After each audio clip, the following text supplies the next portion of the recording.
the case of Jolly Joseph. This whole story is about a family in Kerala. The entire family lived in the Kothayam village, in the Kothayam district of Kerala. This family was considered one of the wealthiest in the village. The head of the family was named Tom Thomas, and his wife's name was Annama Thomas. They had two sons, Roho Thomas and Roy Thomas.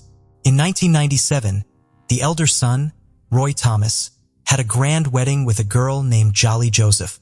After the wedding, Jolly quickly became the family's favorite, managing their affairs efficiently. Despite her kind nature, Jolly was also a devout woman who attended daily prayers. Jolly married Roy Thomas when he was unemployed and depended on his father for expenses. However, after marriage, Jolly continued her studies and later informed the family that she had obtained a job at the National Institute of Technology in Calicut. If occasional minor disagreements are overlooked, the family was very happy and everyone's lifestyle was going well. However, in 2002, Annama Thomas suddenly fell ill, leading to her immediate admission to the hospital. After a few days of treatment, her health improved and she is sent home. Just 2 months after returning home, on August 22, 2002, once again Annama Thomas falls ill. This time she passes away before being taken to the hospital. Based on symptoms, it is said that her death occurred due to a heart attack. To understand the actual cause of death, the doctor recommends a postmortem, but the family refuses, considering this death as a natural one. In this way, without any postmortem, the final rites of Annama Thomas are performed. The sudden departure of a crucial member of the household deeply shocks everyone, causing considerable distress for a long time. However, as time passes, everyone's life gradually returns to normal. After her mother-in-law died, Jolly became the female head of the family. Jolly is intelligent, extroverted, very good at handling work, and has extensive relationships both inside and outside the family, loved by everyone. After taking financial control, Jolly bought himself a new car, drove every morning pretending to go to work, and returned home at night. During this time, Jolly's husband Roy began to drink alcohol and did nothing. Once again, the eldest member of the family was Tom Thomas. The date was August 26, 2008, just a few days after the 6th death anniversary of Annama Thomas. Other relatives were also present at the home. Suddenly, another death occurs in the family. This time, it's the head of the family, Tom Thomas, who passes away unexpectedly. Initial investigations also attribute his death to a heart attack. The family does not opt for a postmortem for Tom Thomas, and he is laid to rest in a similar manner. Within a span of 6 years, 2 deaths in the family bring significant changes. Where it used to be a joint family, property division now takes place among the remaining members, and almost everyone begins to live as a nuclear family. The 2 previous deaths were not even forgotten when the family faces the death of a 3rd member on September 9, 2011, Jolly's husband, Roy Thomas. Roy Thomas's body was found in the bathroom. Since there had been 2 sudden deaths in this family before, when the 3rd member of the household also dies unexpectedly, some family members suspect foul play rather than considering it a mere coincidence. The decision is made to conduct a postmortem on Roy Thomas. During the postmortem, traces of cyanide poison are discovered in Roy Thomas's body. Further investigation reveals that Roy Thomas was facing financial difficulties in those days. According to Roy Thomas's wife, it was the financial problems that led her husband to commit suicide. The initial police inquiry also highlights Roy Thomas's financial problems. And with the conclusion that he took his own life, the case is closed. The case had been closed, but the series of deaths in the family continued. The next death in the family was scheduled for February 24, 2014. This time, the deceased was Matthew Mangeley, the brother of Annama Thomas. Matthew Mangeley's death also occurred suddenly, and despite no post-mortem being conducted, it was considered a mere coincidence. The family was experiencing consecutive deaths, but no one could understand how these deaths were occurring. Initial police investigations revealed no suspicions, and speculation arose that some malevolent force had taken hold of the family, causing mysterious deaths one after another. Some even began to discuss the possibility of a curse afflicting the family. Shortly after the fourth person in the family passed away, another death happened. This time, Alphine Zacharias, the niece of Roy Thomas and daughter of Shadu Thomas, died. Alphine was just 2 years old when she passed, and her death was sudden. 2 years after that incident, on January 11, 2016, Alphine's mother, Shadu Thomas's wife, Sally Saras, also dies under suspicious circumstances. The mysterious deaths of 6 family members have happened in a puzzling way over the past 14 years, with one death following another.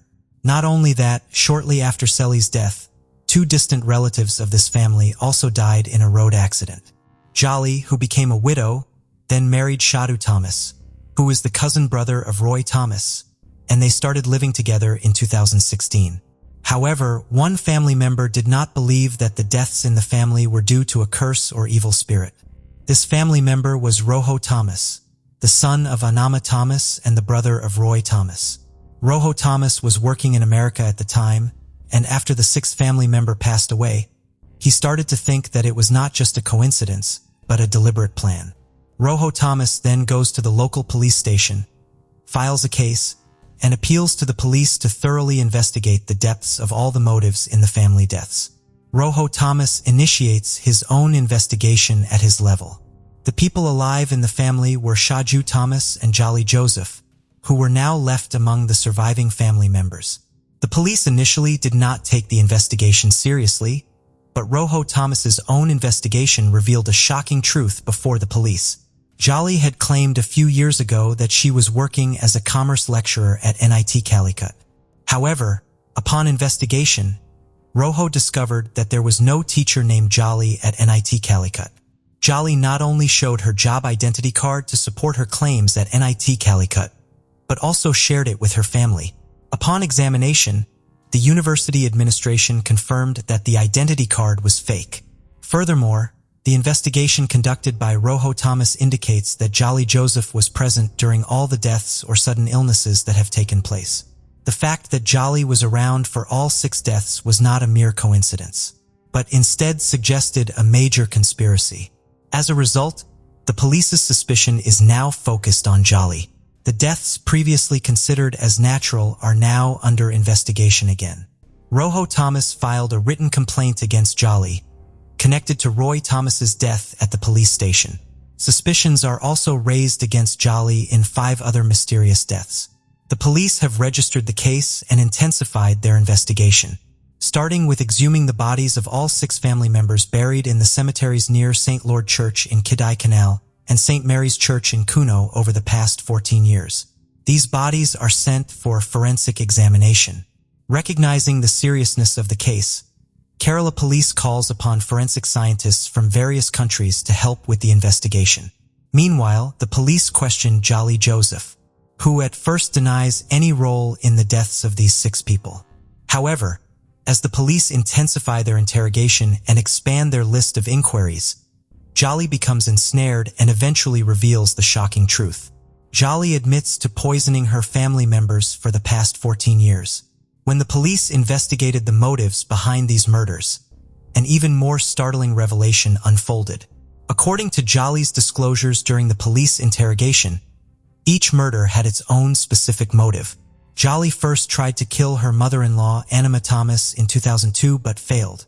Later, she secretly added poison to Anima's mutton soup when everyone was busy. Anima soon died from the poisoning. Jolly was unhappy because Anima was in charge of the family's finances, so she decided to get rid of her. Jolly's second victim was her father-in-law, Tom Thomas. The reason behind this was that around 2008, Jolly's husband, Roy Thomas, was facing financial problems. When Jolly sought help from her father, Tom sold 2 acres of land, giving the entire amount to Jolly and Roy. Along with this, he declared that neither of them would have any share in the remaining family property. Jolly then forged property documents, giving Roy Thomas and herself a share in the remaining wealth. Later, Jolly secretly poisoned Tom Thomas's food, leading to his death. Suspicions were raised by Roy Thomas, but he lacked support from other family members. Subsequently, Jolly orchestrated her husband's demise. According to the revelations, Roy Thomas was also facing financial difficulties and had become addicted to alcohol, which led to conflicts between Roy and Jolly. Seizing an opportunity, Jolly poisoned her husband's food, resulting in his death. After the death of Roy Thomas, Matthew, the brother of Anama Thomas and Roy's uncle, was the person who contested Roy's death as not a natural one, insisting on a postmortem. Despite the confirmation of traces of poison found in the body during the postmortem, Jolly cleverly convinced the police that Roy had committed suicide willingly, as per Matthew's insistence on the postmortem. Consequently, suspicion fell on Jolly, and in 2014, she secretly poisoned Matthew's drink, leading to his death. Jolly's next target is 2-year-old Alina. After killing her husband, Jolly becomes attracted to her deceased husband's cousin, Shadu Thomas. The issue is that Shadu Thomas is already married with a daughter. With evil intentions, Jolly murders Shadu's 2-year-old daughter, Alina, in 2014 before marrying Shadu Thomas. Later in 2016, Shadu's wife, Seely, also dies. Following this revelation, the police suspect that Shadu Thomas might also be involved in Jolly's plan. Consequently, Shadu is taken into custody for questioning. However, no evidence against Shadu surfaces. When Jolly is asked about her claim of going to study at NIT Calicut for the past 14 years, it is revealed that she never actually went there, as per the college records. Jolly then discloses that she used to leave home on time every day, but most of the time, she spent in a nearby church, assisting with its activities. Additionally, sometimes, she would spend time in the canteen on the NIT campus. A surprising revelation in this entire investigation is that everyone with whom Jolly had any connection had a good relationship with her. Talking and laughing with everyone was Jolly's habit, and no one had ever heard her raising her voice at someone. Even the neighbors never tired of praising Jolly. After the revelation in the Jolly case, finally, on October 5, 2019, 47-year-old Jolly Joseph is arrested, accused of murdering 6 family members, including her father-in-law and husband. Many find it hard to believe that a woman known to be family-oriented, well-respected and kind could be a cold-blooded killer. The investigation discloses that Jolly was provided poison by a person named Matthew, who happened to be Jolly's relative. Matthew's friend Prachi Kumar, employed at a jewelry shop, facilitated the procurement of cyanide, commonly used for cleaning gold and silver ornaments. Cyanide samples are found in Jolly's car and bag during the police search. The evidence, which includes Jolly's confession and scientific findings, led to a 1,800-page charge sheet filed by the police on January 1, 2020. Jolly is facing charges for 6 murders. Even though Jolly was granted bail by the Kerala High Court in 2021, the Kerala government contested the decision in the Supreme Court. At present, Jolly is still in jail, and the case remains a legal dispute. Following the hearing, the Supreme Court denied Jolly's bail, leading to Jolly's continued detention. Just a few months after these revelations, Jolly's second husband, Shaju, also filed for divorce in court. While the investigation into this case is ongoing, some new revelations related to the case emerged in February 2023. The Kerala police had sent the bodies to the CFSL laboratory in Hyderabad after exhuming them from their graves. The report stated that no trace of cyanide was found in 4 out of the 6 bodies recovered, and the examination of the remaining 2 bodies is still underway. Despite the claim, the Kerala police stated that due to the many years since the murders, it is challenging to find traces of cyanide after exhumation. According to the police, even if no traces of cyanide are found in the investigation, Jolly's confession and circumstantial evidence are so strong that her guilt will be proven in court, and she will be given a severe punishment. It has been reported that the police are the ones responsible for what happened in this case. Had the mother-in-law, who was the first victim, received a more extensive investigation, further casualties could have been prevented. A Low-Letter resident went boating on the Eel River with his son on March 27, 1998, in search of driftwood. Unexpectedly, they came across human remains close to Cork Robin Island. The body was half-dressed and had been submerged for a considerable amount of time. No ID was discovered. They quickly informed the police about the discovery without further delay. Who was this person and how did they get into the river? The city of Low Letter in California has a distinct atmosphere. It is a location where the bustling of daily life coexists with the whispers of the ocean. This town has a distinctive blend for both residents and visitors, offering both recreational and historic spots. You'll notice a sense of community if you leave here. People are well acquainted and often exchange stories. They treasure the landmarks and frequently explore them on the weekends. But Low Letter has its problems. Just like many other places, some people find the crime rate to be a little concerning. But among these stats, one case stands out, which is the mystery surrounding the remains discovered by the Eel River. On a typical day in March 1998, a Low Letter resident and his son made the decision to travel to the Eel River. Residents looking for driftwood to sell frequented the river, and countless boating trips had taken place there, but none has been recorded like this one. The tranquility of the day was shattered by a terrifying sight close to Cork Robin Island as the boat skimmed the surface of the river. The local and his son were immediately drawn to the outline of a human body, partially clothed, bouncing in the lazily flowing river. An immediate call to the local sheriff's office was made in response to the eerie sight. The sheriff's deputies arrived quickly at the scene with a jet boat. The sight was humbling. Not only was the body dead, but it also had visible signs of a protracted submersion. It was difficult to immediately identify any distinctive characteristics due to the advanced decomposition. The individual, a white adult male, had clear measurements of about 5 feet 10 inches tall, 170 pounds, and a look that indicated he was between 35 and 45 years old. Because they didn't know who he was, they gave him the name Low Letter John Doe. The medical experts estimated that the remains had been submerged for about a month after performing a thorough autopsy. A possible drowning was determined to be the cause of death. Detectives wondered what had happened to the man before that crucial moment. The sudden appearance of the John Doe from Low Letter shocked the neighborhood, leading detectives to launch a thorough investigation into his identity. The California Department of Justice played a crucial role in these efforts earlier. They discovered a latent fingerprint during their thorough search for hints. Surprisingly, it was his fingerprint. This was a significant discovery because fingerprints left behind during decomposition typically aren't helpful. Hope grew. This might be the clue that unlocks the mystery. However, these hopes were dashed after the advanced search through of the automated latent print system. The man's identity was still unknown because the fingerprint produced no matches. And phased, the investigative team enlisted the assistance of a nearby dentist. Another layer of the mystery was revealed by a forensic dental examination. However, just like with the fingerprints, no solutions were found. DNA was the final frontier as the process of elimination continued. It was hoped that the man's genetic makeup would eventually assign him a name. 2 significant databases, the National Unidentified Persons DNA Index and the California Missing Persons DNA Database, each received a meticulously collected DNA sample from the remains. In order to cast a wider net, the case's specifics were painstakingly entered into the NAMUS under the designation UP 54357.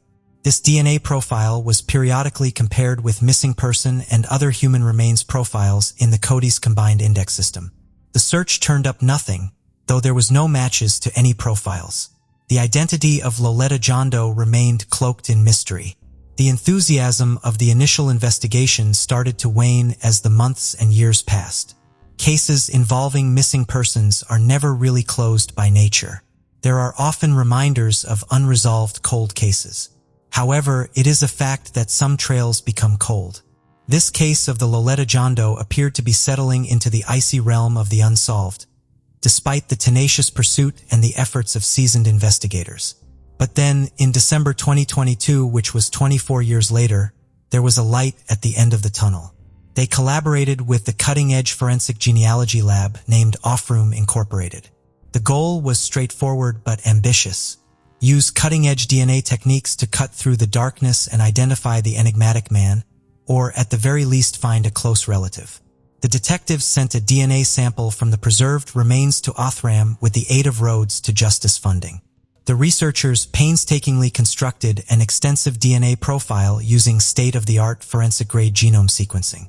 Once put together, this DNA profile was given to Othram's knowledgeable genealogy team.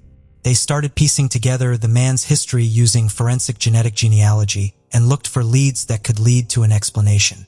In 2023, the cloud of doubt that had been hanging over the John Doe case from Low Letter started to lift. A revelation that came about in the middle of February provided many people with the sense of closure they had been fervently seeking. Othram sent a report to the Humboldt County Sheriff's Office.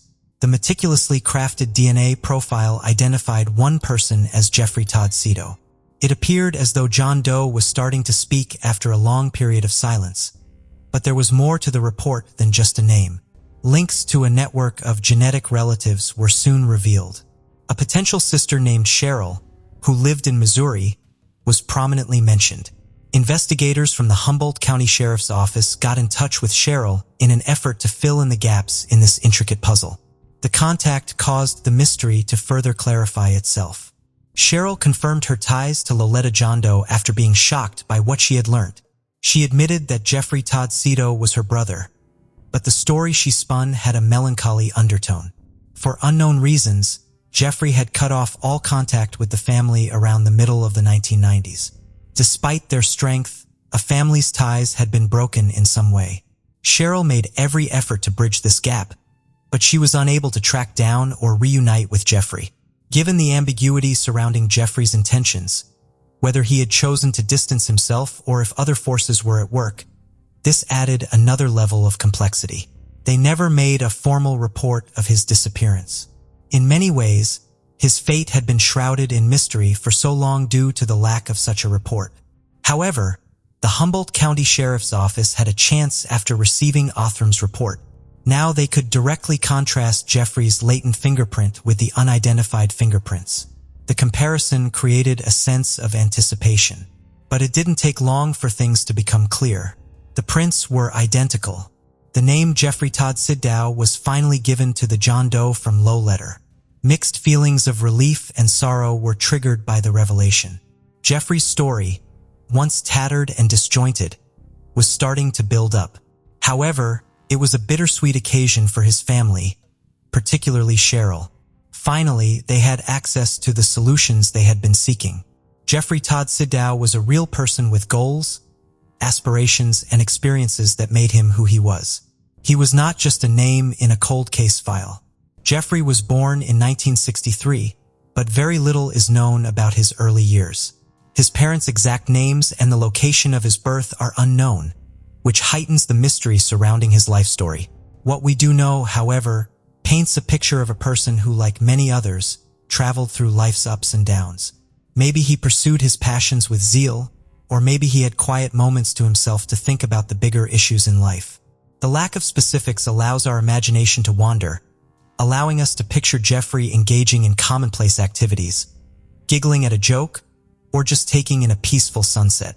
The family, understandably distraught upon learning Jeffrey's identity, used their sorrow to pay tribute to him in the best way they knew how. After being separated from Jeffrey for such a long time, they were now given the difficult but necessary task of bringing him home. They started coordinating with the coroner's office of Humboldt County to work out the specifics of releasing Jeffrey's remains. The Cito family decided to bury Jeffrey with his deceased relatives. As they gathered, holding on to one another for support and vigor, there was a tangible sense of unity. With a gesture of love, respect, and a profound sense of closure, they hoped to give Jeffrey a dignified send-off. The California Department of Justice, the NA Lab, Othram, and the Humboldt County Sheriff's Office worked tirelessly to bring the Cito family some much-needed closure.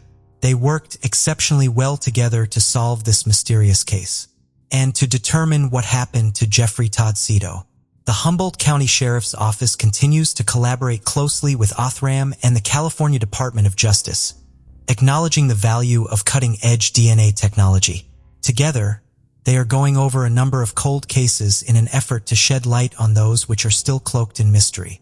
There are still some pieces needed to complete the picture of Jeffrey's tragic death.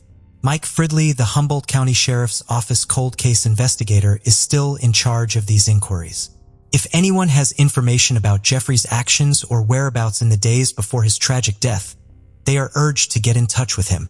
His direct number is 707-441-3024.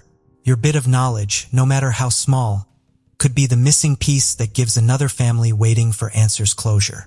Keep in mind that it is our responsibility as a group to support one another and see that justice is done. Do you believe that there is still more to learn about Jeffrey's case? Case of Michelle Missy. In the quiet suburbs of Southern California, the disappearance and tragic death of Michelle Yvette Missy Avila deeply shook a close-knit community. Her story is one of friendship, betrayal, and a devastating loss that left an indelible mark on those who knew her. The vanishing of Missy Avila caused shockwaves in the community, as friends, family, and law enforcement mobilized in a desperate search to find her. The quest to uncover the truth behind her disappearance would reveal a disturbing tale of betrayal among those she trusted. Missy was known for her bright smile and caring nature, a young woman with dreams of a promising future. As the details surrounding her disappearance emerged, the heartbreaking story of friendships turned sinister captivated the nation's attention. This is the story of Michelle Yvette Missy Avila, her whose life was tragically cut short. Missy was born on February 8, 1968 and grew up in our later Los Angeles. She lived with her mother and 3 brothers and attended San Fernando High School with her 2 best friends, Karen Severson and Laura Doyle. Missy and Karen had been best friends since they were 8 years old, but the girls started to drift apart once they entered high school. Missy was very beautiful and had very long hair, which she loved, and she was quite popular and well-liked by most of her peers. Karen and Laura began to feel envious of the attention Missy received from others, especially from boys. During Missy's sophomore year of high school, a rumor began to spread that claimed Missy had been engaging in sexual relationships with several boys, all of whom had girlfriends. This rumor prompted a group of girls to confront Missy outside of school and assault her severely. As soon as Missy got home, her parents pressed charges against the ringleader of the attack, Sonia Bond. Missy was expected to appear in court on October 8, 1985 to testify against Sonia, but she would sadly never get that opportunity. Earlier in September, Missy had a falling out with both Karen and Laura due to the same rumor that had been spread a year earlier, in which Missy was accused of having sexual relationships with her friends' boyfriends. This time, the 2 girls involved were her best friends, Karen and Laura. Missy began dating a boy named Randy earlier in their junior year, but their relationship only lasted around a month before Missy broke things off, as she couldn't stand his constant partying. Not long after, Karen and Randy started dating and moved in together. However, Randy still had feelings for Missy, and Karen saw him flirting with her. Missy turned Randy down and told him she wasn't interested in rekindling their relationship. Missy also tried to be a good friend by telling Karen she should consider ending the relationship with Randy and try to find a better boyfriend. This angered Karen, and she and Laura spread rumors again and decided to confront Missy at one of the parks in their neighborhood. Missy tried pleading with them, telling them she would never betray either of them like that, and that these were the same rumors that were spread the year prior. Eyewitnesses claimed that Karen was seen shouting at Missy, threatening her with a broken beer bottle, pushing her to the ground, and slapping her before she and Laura stormed off. This incident occurred 10 days before Missy's murder.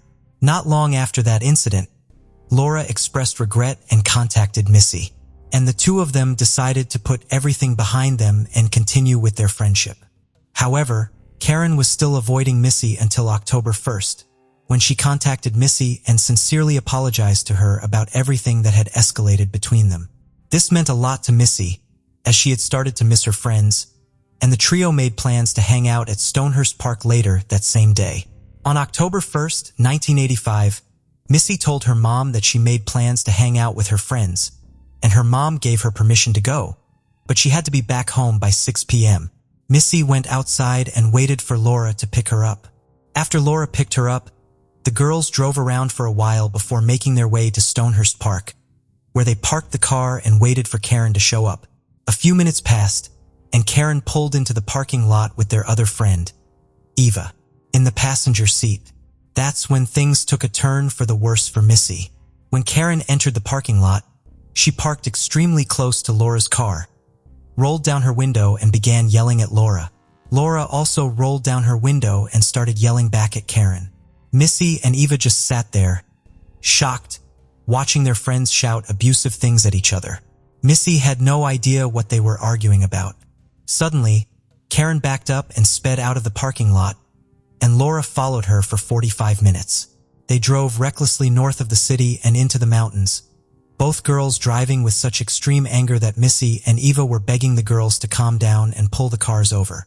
The girls drove right into a parking lot that led to a huge forest. Laura and Karen got out of their cars, confronted each other, and continued to fight. Missy got out of the car in an attempt to stop her friends from fighting. However, as soon as she left the car, Karen and Laura suddenly ceased their argument, turned their attention to Missy, and approached her aggressively. They got so close to Missy that she was unable to re-enter the car or move away from it. Karen then laughed at Missy and informed her that they were not actually fighting and had no animosity towards each other, but rather they were angry with Missy. They revealed that the entire situation was a ploy to lure Missy into the woods so that they could confront her and teach her a lesson. They then shouted at Missy and explained that they had spread the rumors because they knew for a fact that she had slept with their boyfriends and they were not going to let her get away with it. Missy tried pleading with them, telling them again that she would never do anything like that she never slept with anyone, but they wouldn't listen. When Missy started to shut down, the girls grabbed her and pushed her away from the car and towards a trail that led into the forest.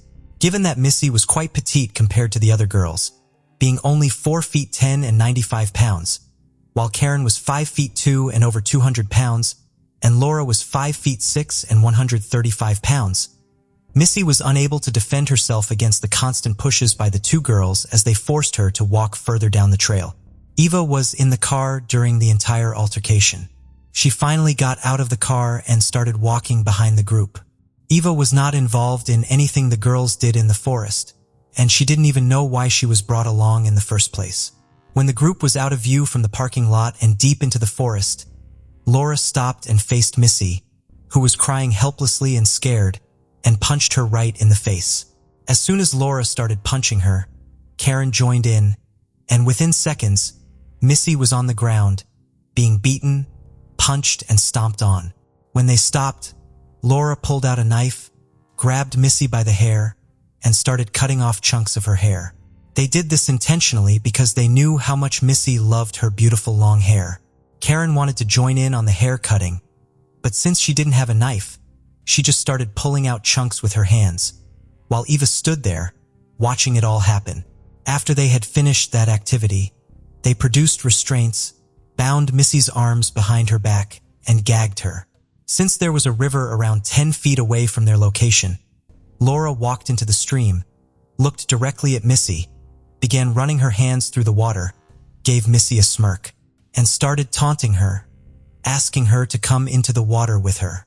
When Missy did not move, Karen seized her, forcefully stood her up and shoved her towards the river, causing her to fall down the hill. Since her arms were restrained behind her back, her face slammed down onto the ground, and she rolled up to the river. Laura and Karen then grabbed her and dragged her into the water. That's when Eva hastily ran back up the trail to the cars. Upon arriving at the cars, Eva realized that both vehicles were locked and too far to fetch assistance. She reluctantly started walking back down the trail until she heard a terrifying scream. She stopped, turned around, and swiftly ran back to the cars, where she lay on the ground in a fetal position and waited for approximately an hour for the girls to return. Eventually, she saw Laura and Karen, who were dripping wet and smiling and laughing. But Missy was not with them. Laura and Karen were holding Missy's body in the water that was 8 inches deep. The scream that Eva heard happened when Missy was briefly able to get her head above the water, but then Karen grabbed her head and pushed it back into the water.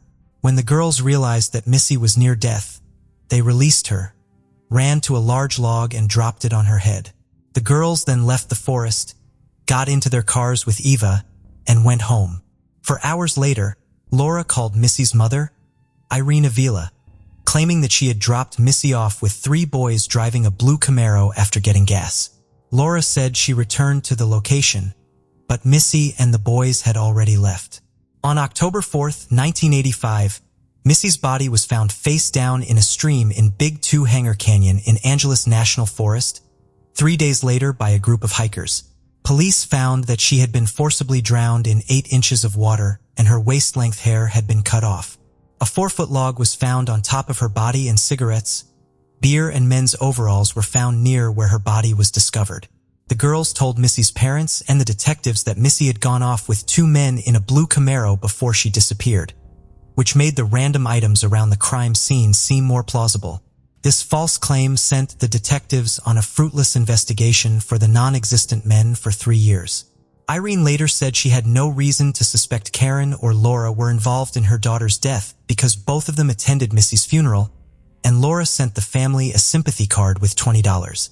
Karen also moved in with Missy's family for a long time, outwardly showing support and trying to help catch the killers, all while closely monitoring the investigation and attempting to divert the investigators from her own involvement.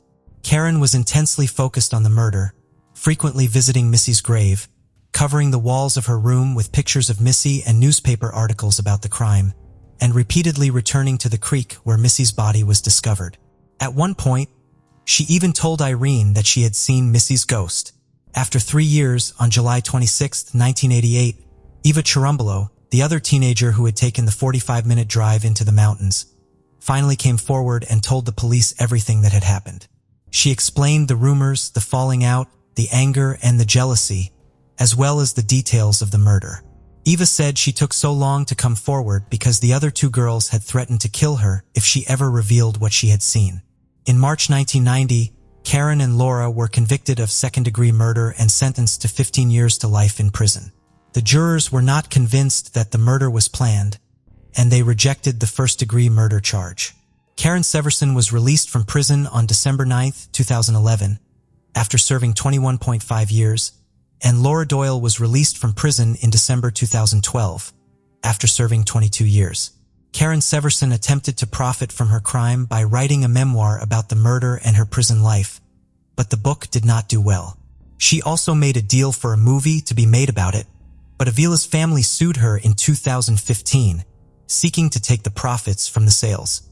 As a result, the state of California passed Missy's law, requiring entities who are helping publish works made by criminals to contact the families of the victims about the said works.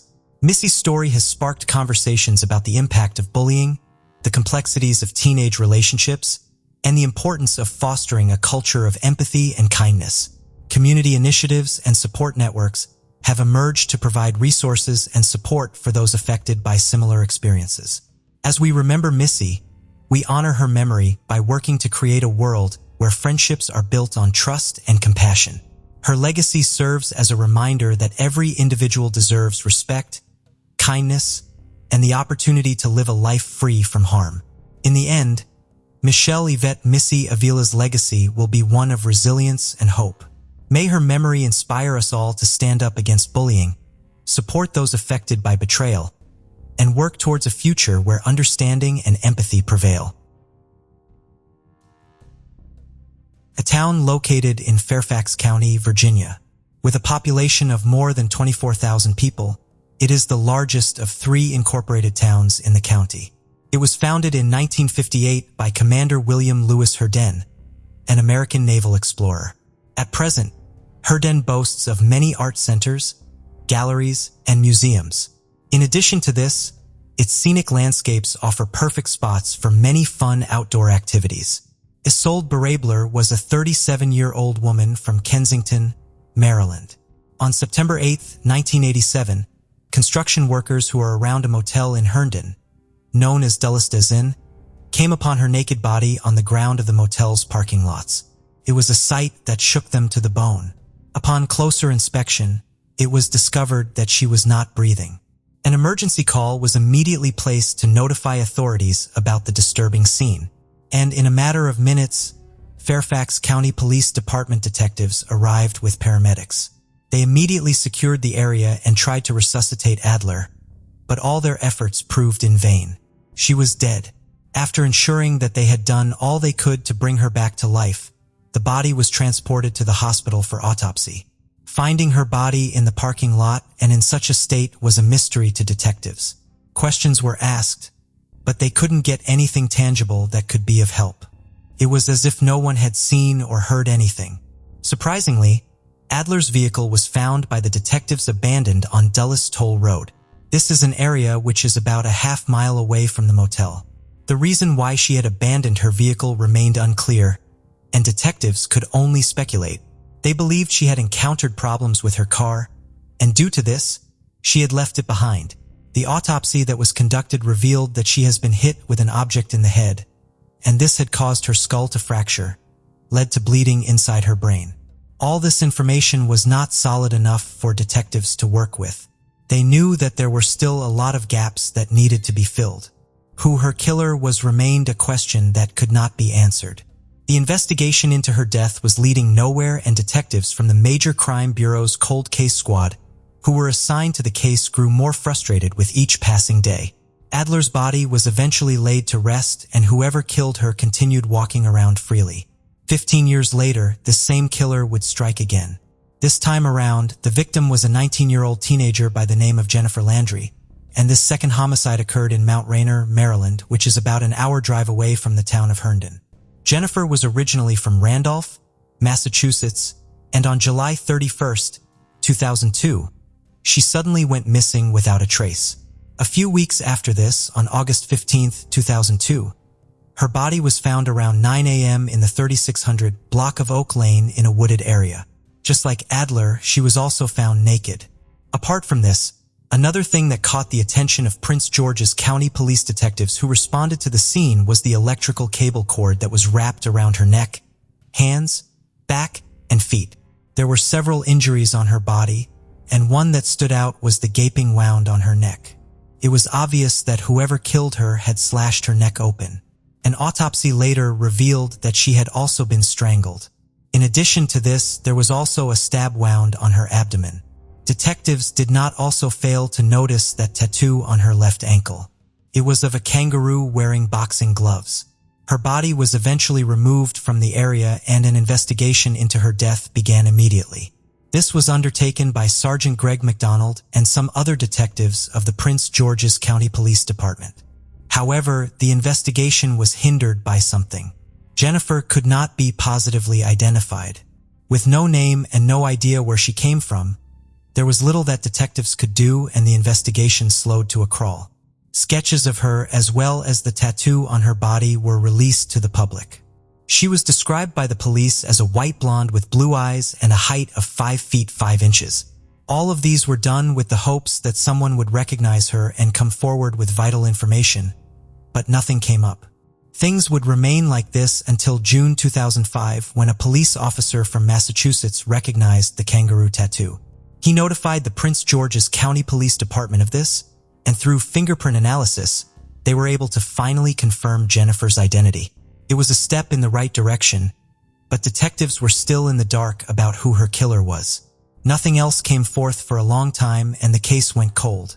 In 2010, the Mount Rainier Police Department received an unexpected letter that helped ignite renewed interest in Jennifer's murder.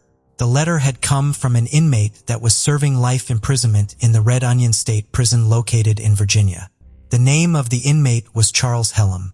According to the content of the letter, he claimed to have knowledge about the death of Jennifer. This was enough to pique curiosity in the minds of detectives, and they wasted no time in pursuing what they felt was a potential lead. They met up with Charles in the prison where he was and tried setting up an interview with him, but much to their surprise, he declined to speak with them. It wasn't something they had considered would occur, and they had no idea what had prompted this sudden change.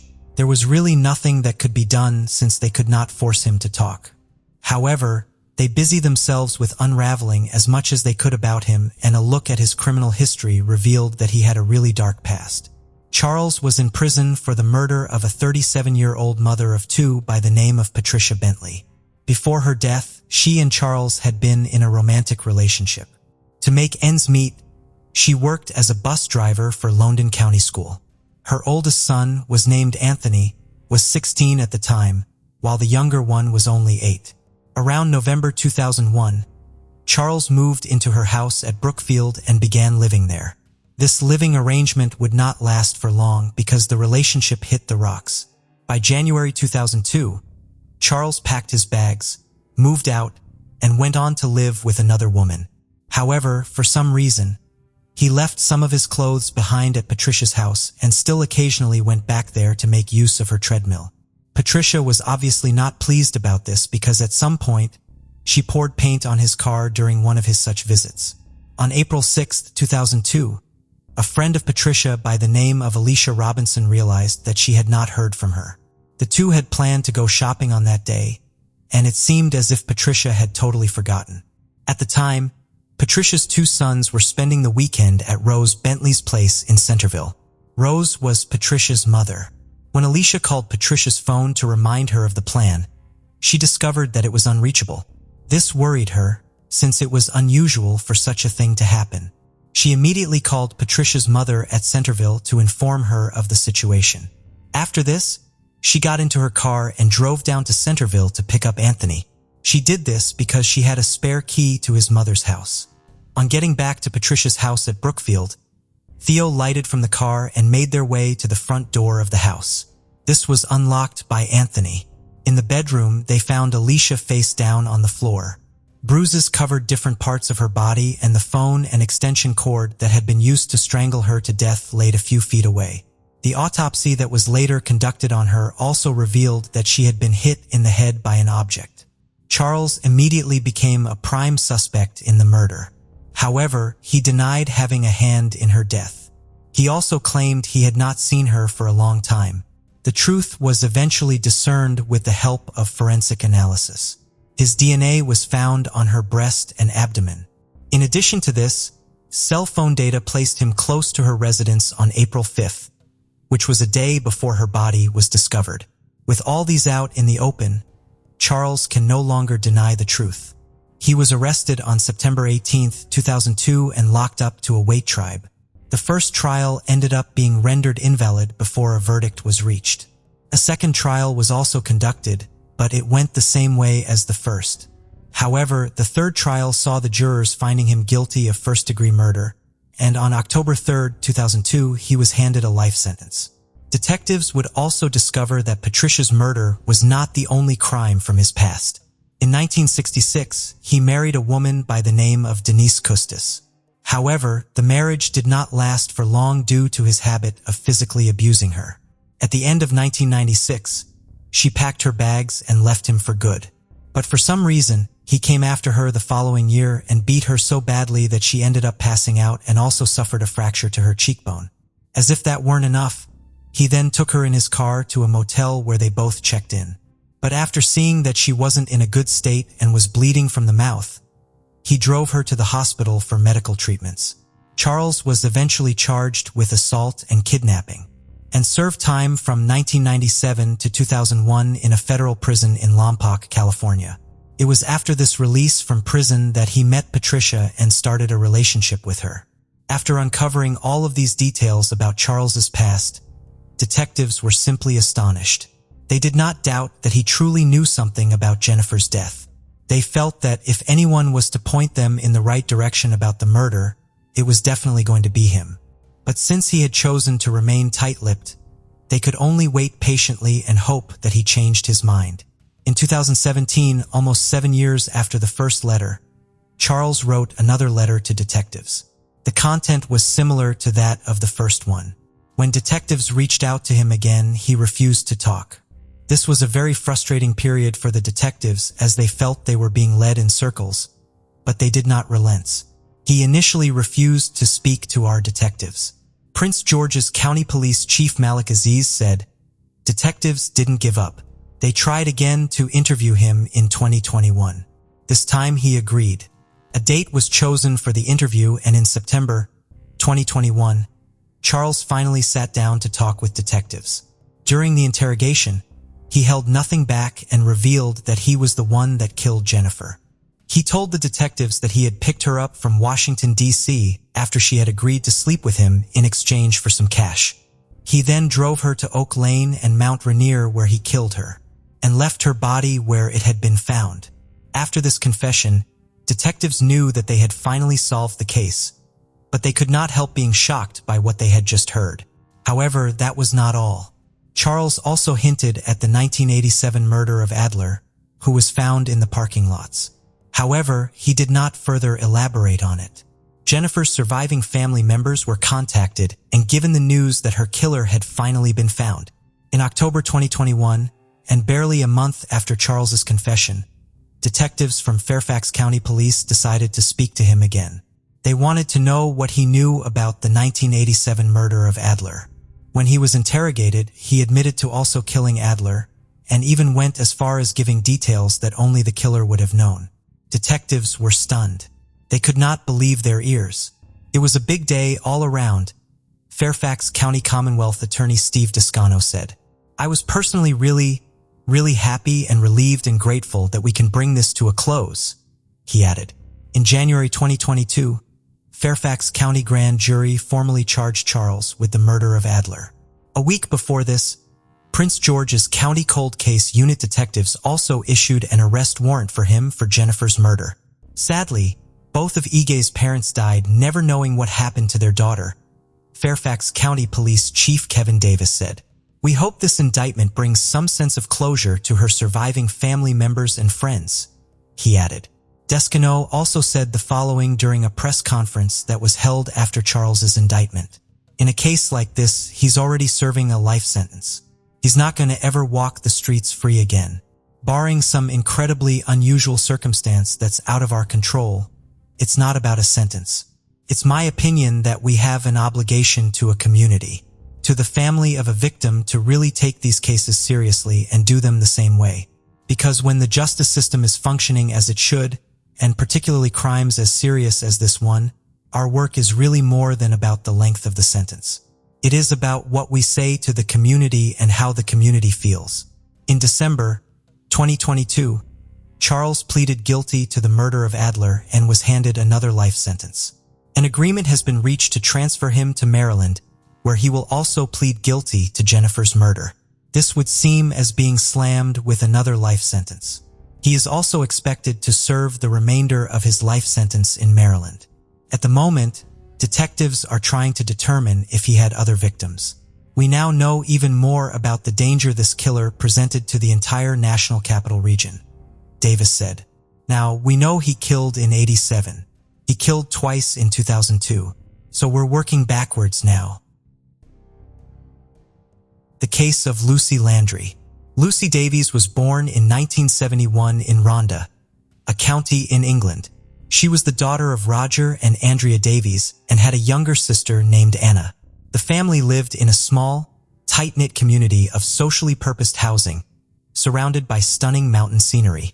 Lucy had a happy and carefree childhood, bonding closely with her sister, who shared similar interests. Her parents often mentioned Lucy's infectious joy, which made her a standout student in primary school.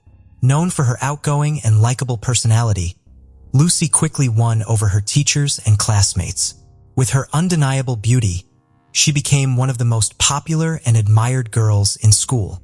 Lucy and her sister Anna shared a passion for ponies, which led their father to enroll them in the local riding club. This experience taught them discipline and showcased their talent, eventually earning them the right to participate in various events and competitions. By the time Lucy started secondary school, she had developed into an exceptional rider. In addition to her riding skills, Lucy was also a talented musician. She took flute and piano lessons, dedicating long hours to practice and master both instruments. Her hard work paid off, and soon she had a comprehensive understanding of classical music. This led to her acceptance into a youth orchestra and her school's choir group. During this time, Lucy developed a romantic interest in Gareth Jenkins, but she kept it a secret. After completing secondary school in 1989, Lucy decided to pursue a music-related career. She enrolled in the University of Warwick to study for a bachelor's degree, hoping to become a music teacher. However, she soon realized that the degree program wasn't what she had expected. Her passion for music remained, but she didn't enjoy the direction of the program. As a result, Lucy changed her plan and opted to study urban planning instead. Around this time, Lucy met Grandma Callister, and they soon discovered that they shared a similar outlook on life, including a passion for art and common interests. A key aspect of their bond was their matching sense of humor. Their relationship developed naturally, and as they made plans for the future, Lucy decided to introduce GRA to her parents, Roger and Andrea. The meeting went well, and Lucy's parents were convinced that GRA was the right person for their daughter. In fact, they were so confident in their relationship that they bought Lucy a house in Coventry, northwest of London. This gift not only provided Lucy with a stable home, free from the uncertainties of renting and moving, but also reflected their wish for her to start a family. Shortly after moving in, invited GRA to live with her, and they continued their studies together. In 1995, they welcomed their first child, James. Lucy decided to take a break from university to care for him, while GRA continued his studies and worked the night shift at the city's postal sorting office.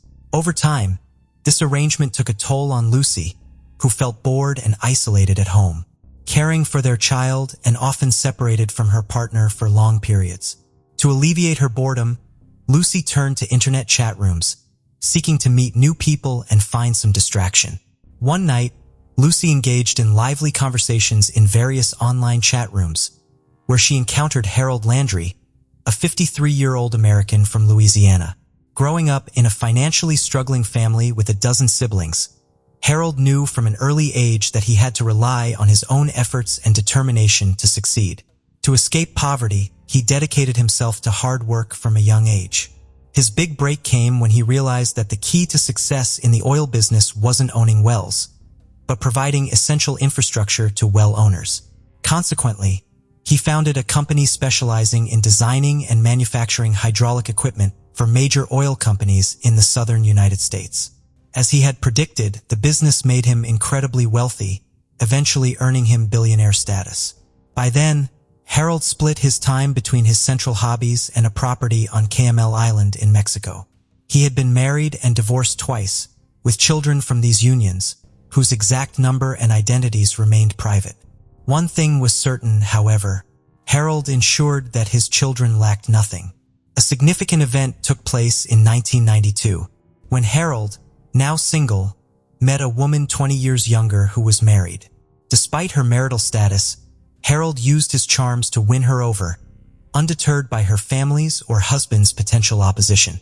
On February 6, 1994, Harold took her on an outing in New Orleans, hiring a babysitter to watch her children.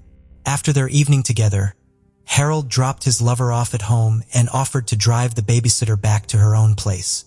Surprisingly, no one seemed worried that her husband would discover the infidelity and react angrily. However, that's precisely what happened. Outside his wife's residence, Chris Price had been keeping a close eye on her every move. When the third party said goodbye to her, Chris followed him in his car. A short while later, Harold noticed he was being tailed. Acting on instinct, Harold opened the glove compartment, pulled out a firearm he normally kept there, and prepared for a confrontation. When they both stopped at a red light, the situation escalated. According to the babysitter's account, Harold brandished the revolver at Chris and fired. The bullet severely injured Chris, severing an artery in his neck and damaging a nerve connected to his vocal cord. Chris collapsed on the pavement, but luckily there was a hospital nearby, allowing him to receive prompt medical attention. Doctors were able to save his life. Harold was arrested and charged with attempted murder. His trial took place in 1997. The defense attorney argued in the opening statement that Harold's actions were the result of a tragic and sordid affair involving Chris, and that he had acted out of fear and in self-defense. This strategy led the jury, composed of 4 men and 8 women, to convict Harold of the lesser offense of aggravated assault. He was sentenced to 5 years in prison. However, after an appeal, Harold was granted probation in exchange for a $500 fine and community service. Although he had hoped to be fully exonerated, he thanked his lawyer, Pat, for his efforts. The 2 men subsequently became close friends. After reaching a confidential agreement with Chris, Harold moved to Covington, where he lived a life of luxury, free from financial worries. When he started chatting with Lucy, he was open about his past, sharing stories about his jobs, romantic escapades, and legal issues. However, instead of deterring Lucy, this honesty only strengthened her attraction to him. The two began a captivating online romance, with Harold promising her a highly desirable lifestyle. Eventually, His persistence and persuasive abilities convinced Lucy to end her relationship with GRA, clearing the way for Harold to pursue her, without any rival claiming his attention. In the early 2000s, Harold traveled to England to meet Lucy, and she took the opportunity to introduce him to her parents, Roger and Andrea, as her boyfriend. Although they were surprised by the significant age difference, they respected their daughter's decisions and did not object to the relationship. Harold felt fulfilled and fortunate to share his life with Lucy, and he spared no effort to surprise her, whether with luxurious gifts or anything else she desired. In fact, by then, he was so in love that he was already planning to propose marriage. However, he wanted to do it in an ideal setting. To achieve this goal, Harold took Lucy, her son James, and GRA on a trip to Mexico, a place that had become his favorite destination in the world. His longtime friend Pat, who had been his attorney in the past trial, also had an apartment close to his residence, which added to the feeling of comfort. Initially, Harold bought a diamond ring and shared the news with enthusiasm with Pat. However, Pat harbored certain suspicions about Lucy, and as the days passed, he found it strange that she had dedicated a good part of her time in GRA's company. Despite this, Harold was oblivious to it and ultimately proceeded with his plan to propose. Lucy happily accepted the proposal, and in mid-2003, the couple celebrated their union. Shortly after, Harold surprised Lucy by buying a $1 million property in an exclusive Worcester neighborhood. In this peaceful rural setting, their marriage got off to a prosperous start, helped by their excellent neighbors, Rachel Clark and Stephen Kennedy, with whom they formed a close friendship. Soon, Lucy gave birth to their first daughter, Harriet, which filled both her and Harold with joy. From then on, he devoted himself to the little girl with unwavering energy and commitment. He also maintained a loving relationship with James, treating him like his own son. As time passed, Lucy's workload increased and her mood began to deteriorate in proportion to Harold's demands. He expected her to constantly adapt to his preferences and obey his requests without question. Lucy, however, had different expectations. This led to rising tensions between them. Lucy was outspoken and unafraid to express her opinions, but Harold was unwilling to compromise. Given their volatile personalities, their arguments frequently escalated into intense fights, followed by reconciliations once the conflict had subsided.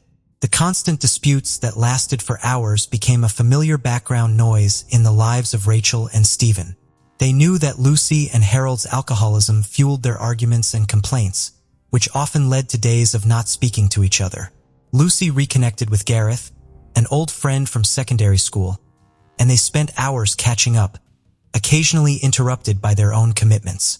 One evening, after Harold fell asleep, Lucy stayed on her computer, and it dawned on him that she was unhappy and looking for a distraction, possibly even a replacement, just like she had found him. In the autumn of 2009, Lucy invited Gareth to stay with her. Meanwhile, Harold returned to England, hoping to salvage their marriage. But as soon as he arrived home, Lucy asked him for a divorce.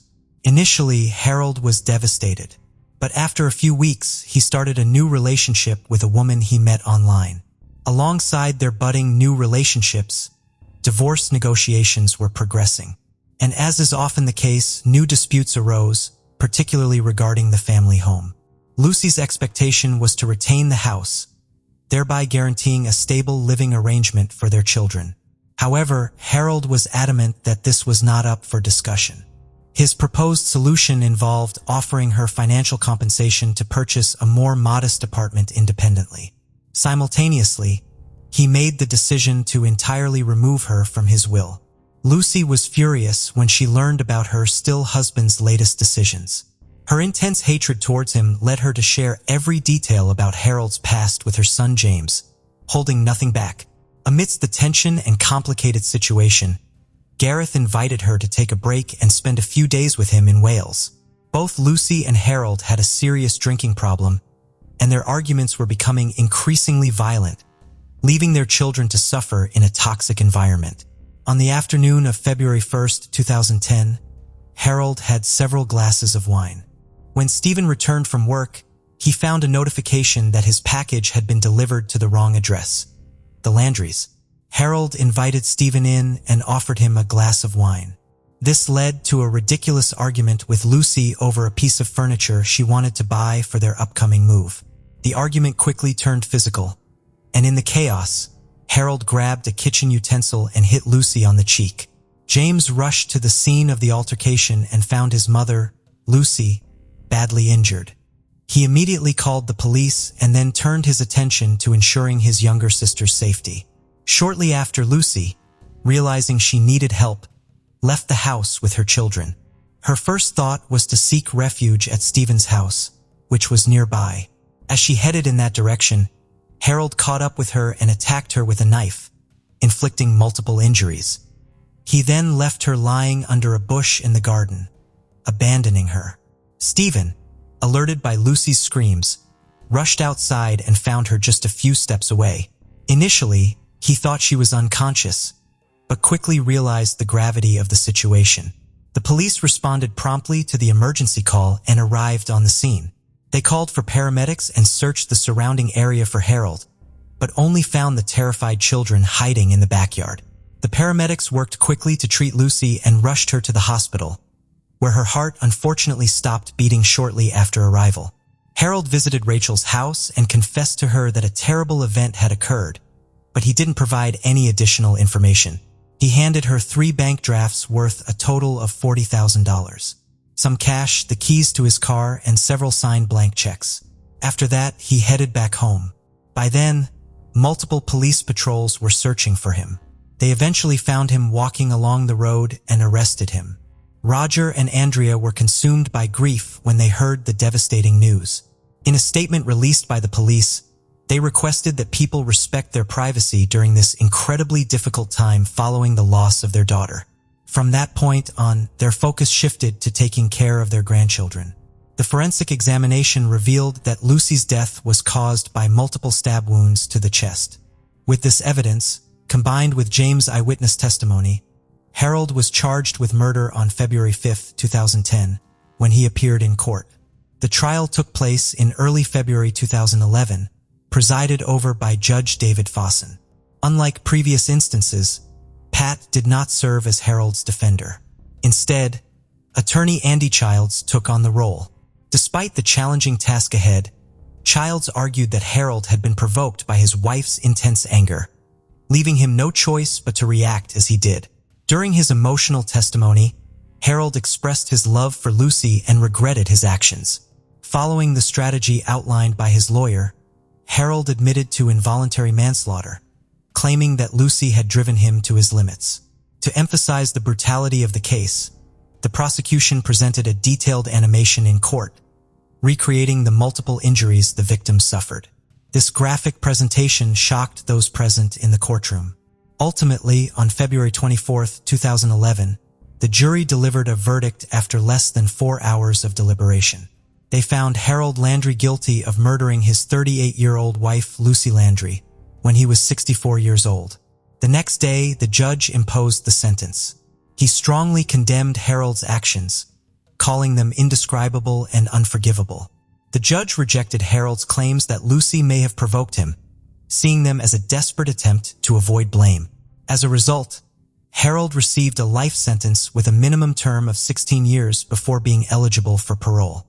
By the time he would be eligible, he would be over 80 years old. Lucy's loved ones expressed gratitude, not only for the resolution of the case, but also for the judge's comments, which they felt accurately reflected their own emotions. They acknowledged that the sentence brought some sense of relief from their pain, although they recognized that no length of sentence could restore Lucy's life, and they would need to come to terms with this difficult reality. Harold, on the other hand, maintained his claim of innocence, stating that he hoped to appeal the sentence in the future. The city of Chicopee, which lies to the southwest side of the state of Massachusetts. It was originally part of Springfield and was once prominently a mill town. Currently, it boasts a population of more than 55,000 people. The city is famous for its annual 2-day air show at the Westover Air Reserve Base, which welcomes more than 100,000 visitors yearly. Betty Lou Zukowski. Betty Lou was born on June 2, 1955 to Stanley and Mildred Zukowski in Chicopee. She was an only child and so was very precious to her parents. Around the age of 10, she was in 5th grade and was attending an all-girls private Catholic school known as Ursuline Academy. Betty was described as a smart, kind, funny, adventurous, and energetic girl by her friends. Betty Lou and I met while in the same classrooms at Ursuline Academy on Madison Avenue in Springfield. Lisa, childhood friend of Betty, said, "We were both chatterboxes. We were both humorous. And although we were not sarcastic, our humor would sometimes be mistaken as sarcasm." During her free time, Betty would rather explore her surroundings than sit at home and play with dolls. She simply had a curious mindset that was insatiable. One of the places that interested her were some caves that were dug along the bank of the Chicopee River. Another place she was fond of exploring was Wesson Park, which was a small urban forest located at the corner of Wilbraham Road and Roosevelt Avenue.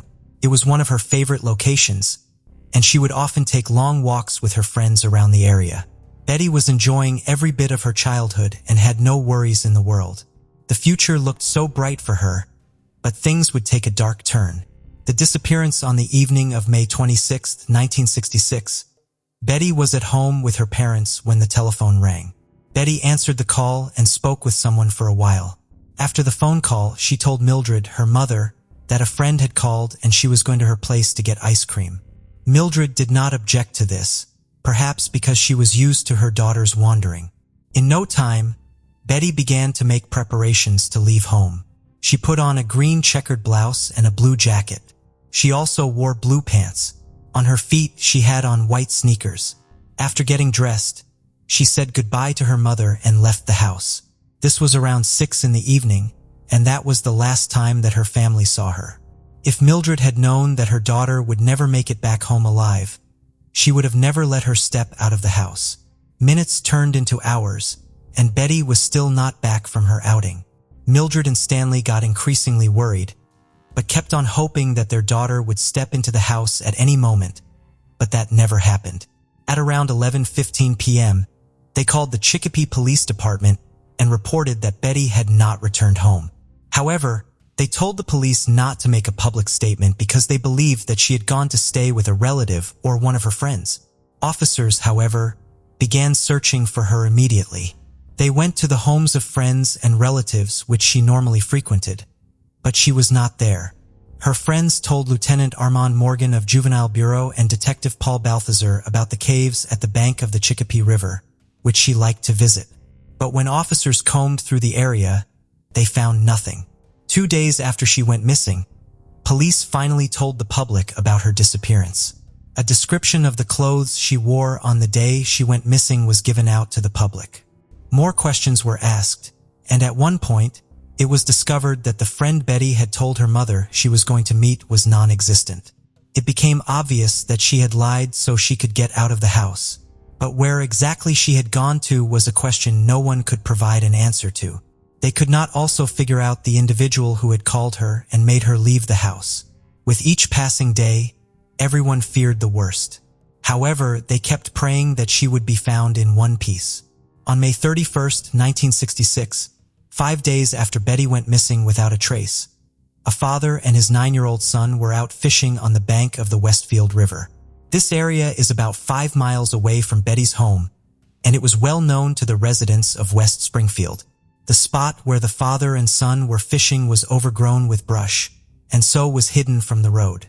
A short distance away from where they were was a drainage sewer which emptied its content into the river.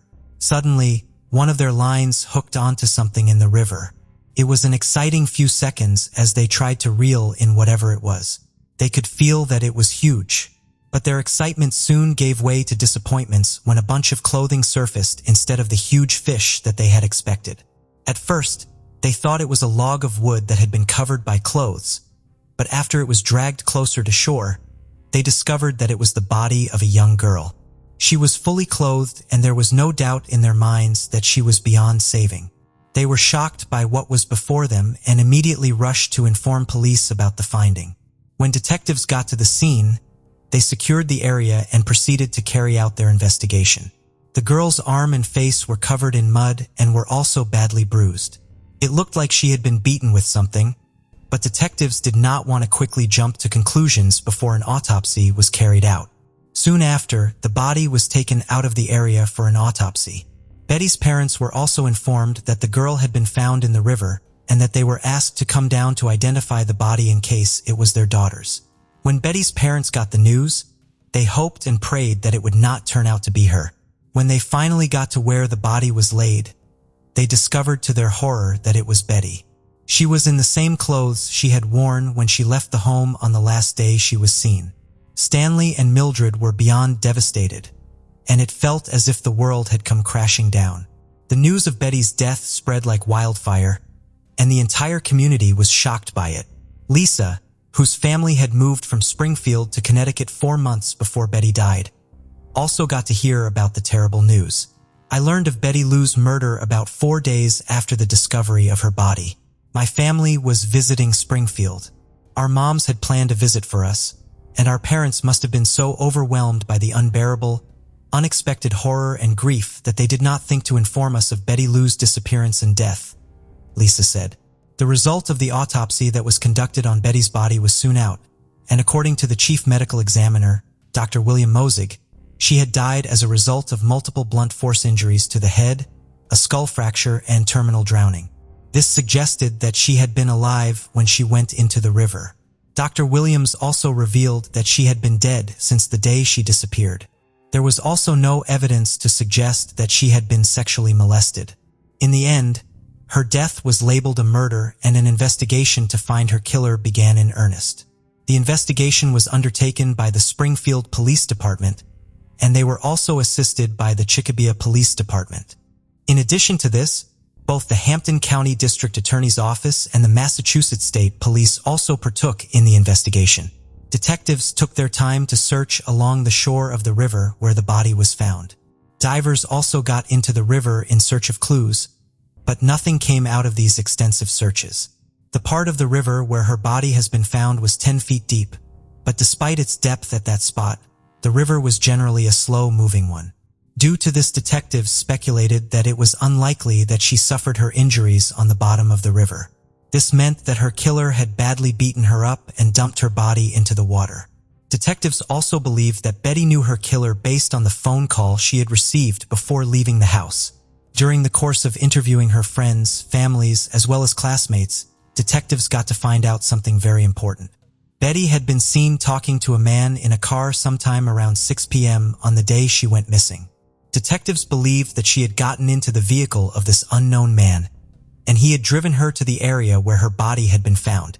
Through the help of several eyewitnesses, a composite sketch of the unknown man was developed. In the drawing that was made, the man wore black framed glasses and was described by the police as being 17 years of age, 5 feet 5 inches, weighing between 125 and 135 pounds, and had black hair and brown eyes. He was also given the name Ralph, since this was a name that was mentioned several times by Betty's friends. At the time, Captain Harold O'Connor, who was the Chicopee Detective Bureau, mentioned that he had no idea if the individual existed, and if he did, they needed the help of the community in finding him. The sketch of the man was published in newspapers with the hope that someone would recognize him and come forward to give the police some vital information. June 2, 1966 was the day Betty would have turned 11, but it ended up being the day she was buried. A funeral was conducted for her at the Holy Name Church in Chicopee, and several of her classmates as well as teachers from her school were in attendance. Many could hardly hold back their tears as the coffin containing Betty's body was lowered into the grave. Several weeks went by after this, and Betty's killer remained at large. The investigation into the murder was leading nowhere, and soon the case went cold. In 1980, Betty's mother Mildred accidentally fell to her death from the window of the house where she resided. Some believed that she had committed suicide. The following year, Betty's father Stanley also died from an unknown cause. He was 64. In November 1997, detectives from the West Springfield Police Department suddenly got information regarding Betty's murder, and this got them excited. It's not clear what the information was or how they came upon it, but a name kept coming up in the course of their investigation. The name was Donald Mars. Detectives tried to uncover as much as they could about Donald, and when they did, It was discovered that he had been convicted in May 1995 of having sexually molested 2 children. He was charged with forcefully raping a child and indecent assault and battery on a child under 14. For the crime, he was sentenced to 2.5 years in prison and was released on probation in June 1997. In addition to this, he was also listed as a level 3 sex offender.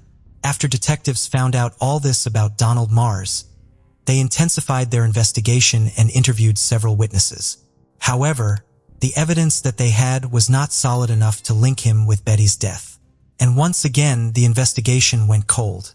Around 2019, the Hampton District Attorney's Office Unresolved Cases Unit was informed. It was created to review homicides that remain unsolved in Hampton County and bring renewed attention to them. Shortly after its formation, the attention of detectives from the unit was brought to Betty's murder, and they took it upon themselves to solve the case.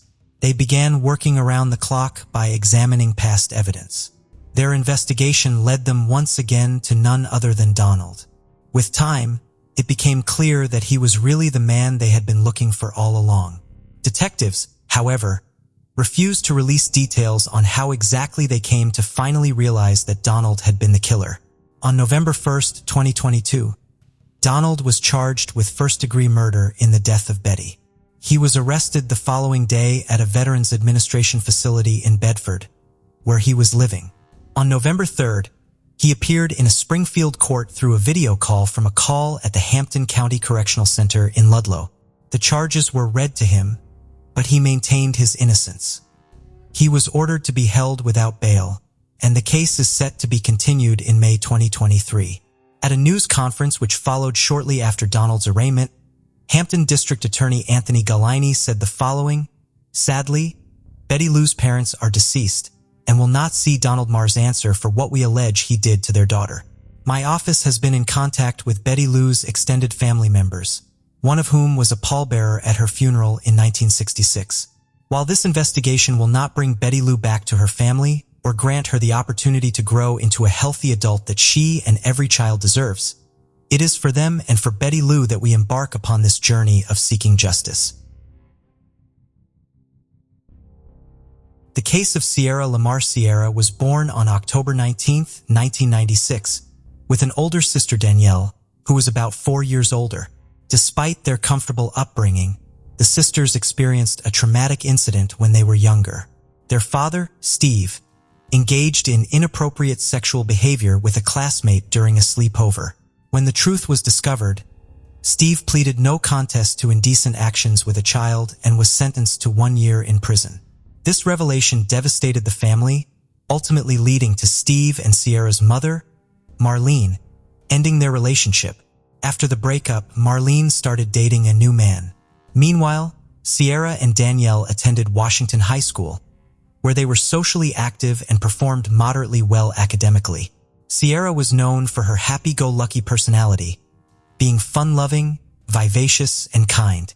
She enjoyed participating in dance competitions and cheering.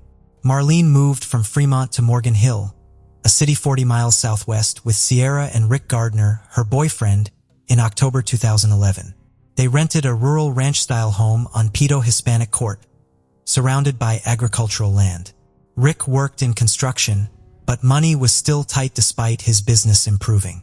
Sierra was unhappy about leaving her friends and hobbies behind, starting anew in a place where she knew no one.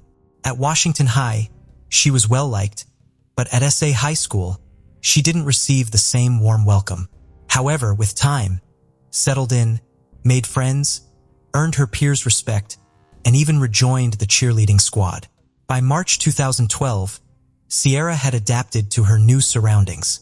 On March 11th, she called her Fremont-based parents to give them an update. The conversation was largely positive. She was excited about an upcoming school assignment, wanted to dye her hair on her next Fremont visit, and discussed her homework with her sister. Sierra was doing well academically and ended her chat with Danielle and Steve on Thursday evening, promising to talk to them again soon, unaware that it would be their last conversation. The next morning, February 16, 2012, began like any other in Morgan Hill. Sierra's family got ready for the day around 6 a.m. Her parents, Rick and Marlene, left for work, and Sierra prepared for school. Before leaving the house, she tweeted a friend at 6:29 a.m. Sierra lived far from her school, SA High School, and had to cross a deserted road between Palm and Dury Avenues to catch the bus. As she walked, she texted a friend at 7:11 a.m. to arrange a meetup before classes started. However, when the bus arrived at 7 to 11:15 a.m., Sierra was missing. Sierra's friend didn't show up to meet her, so Sierra skipped class and possibly even skipped school altogether. Her friends found this weird, but they didn't think it was important enough to tell the school. The day went on as usual. When the school day ended, Marlene, Sierra's mom, contacted Sierra as usual to check in on her. However, Sierra's phone went straight to voicemail, which was unusual. Marlene didn't panic yet, but when she got home and saw that Sierra's room was still empty, she knew something was off.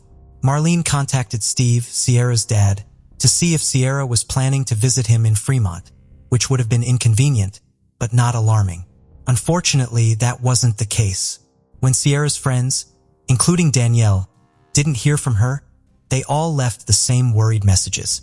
Marlene finally called SA High School and discovered that Sierra had missed all her classes.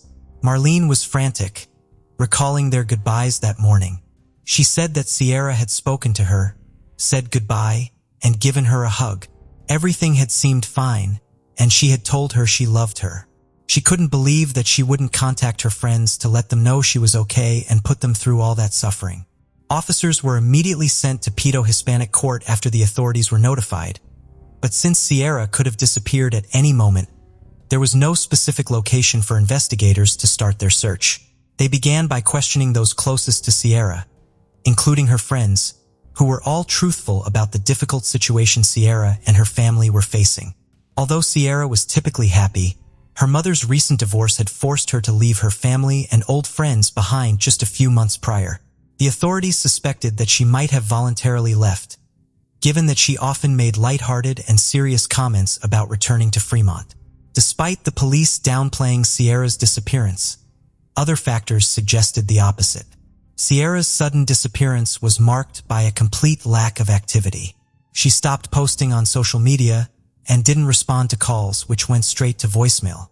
Her phone was off, and her loved ones were left with no way to contact her. As a result, a massive search effort was launched to find her. The investigation began 2 days after Sierra vanished, on a Sunday morning. During this time, data forensics experts analyzed her phone's previous activity and made a surprising discovery. In the middle of the night, her phone had briefly turned on, sending a single electrical ping before shutting off again. The phone's coordinates at the time were traced back to a field near Sierra's house at dawn, providing a crucial lead in the case. A search team carefully searched the area where Sierra's phone had last been located and quickly found it near the road. The phone, a Samsung Galaxy, was badly damaged and had clearly been thrown from a vehicle. Investigators determined that Sierra hadn't turned on her phone that evening, but rather the rain had temporarily charged the phone, causing it to send a false signal. A crucial piece of evidence was discovered by sheer luck. The outcome of the investigation hinges on the authorities finding the girl's phone, which was made possible by a raindrop causing a short circuit. Given the circumstances, the detectives were particularly disturbed by the fact that her phone seemed to have been thrown from a moving vehicle, with no signs of footprints, tire tracks, or any other visible evidence. The next day, a search team made a chilling discovery 2 kilometers from Sierra's house. They found her backpack discarded outside a barn, containing her schoolwork, inhaler, and money, items she would have needed for school. It appeared she was forced to abandon her essential belongings. Furthermore, a complete set of clothing, possibly what she was wearing the morning she disappeared, was found in her luggage. This included her pullover pants, socks, shoes, and undergarments. The outfit was sent for DNA testing, which yielded promising results. The DNA analysis revealed the presence of male DNA on her pants, indicating that she was likely assaulted. Following Sierra's disappearance, the search efforts significantly intensified, with a surge in local and international sympathy after her phone and clothing were found. The authorities received over 1,000 new leads and invested more than 7,000 hours into the investigation. A massive search operation was launched involving over 800 individuals divided into multiple teams. The teams meticulously searched every lake, reservoir, and field in the area, and also combed through abandoned buildings. Sierra's name became a household name with posters plastered all over the community. Her parents even offered a $10,000 reward for any credible information leading to her discovery. Despite the exhaustive efforts, however, only a golf ball and a flip-flop were found. 12 days after Sierra's disappearance, investigators made a breakthrough in the case. A DNA sample found on her pants was matched to a local man, Antolin Garcia Torres, who lived in the Morgan Hill area.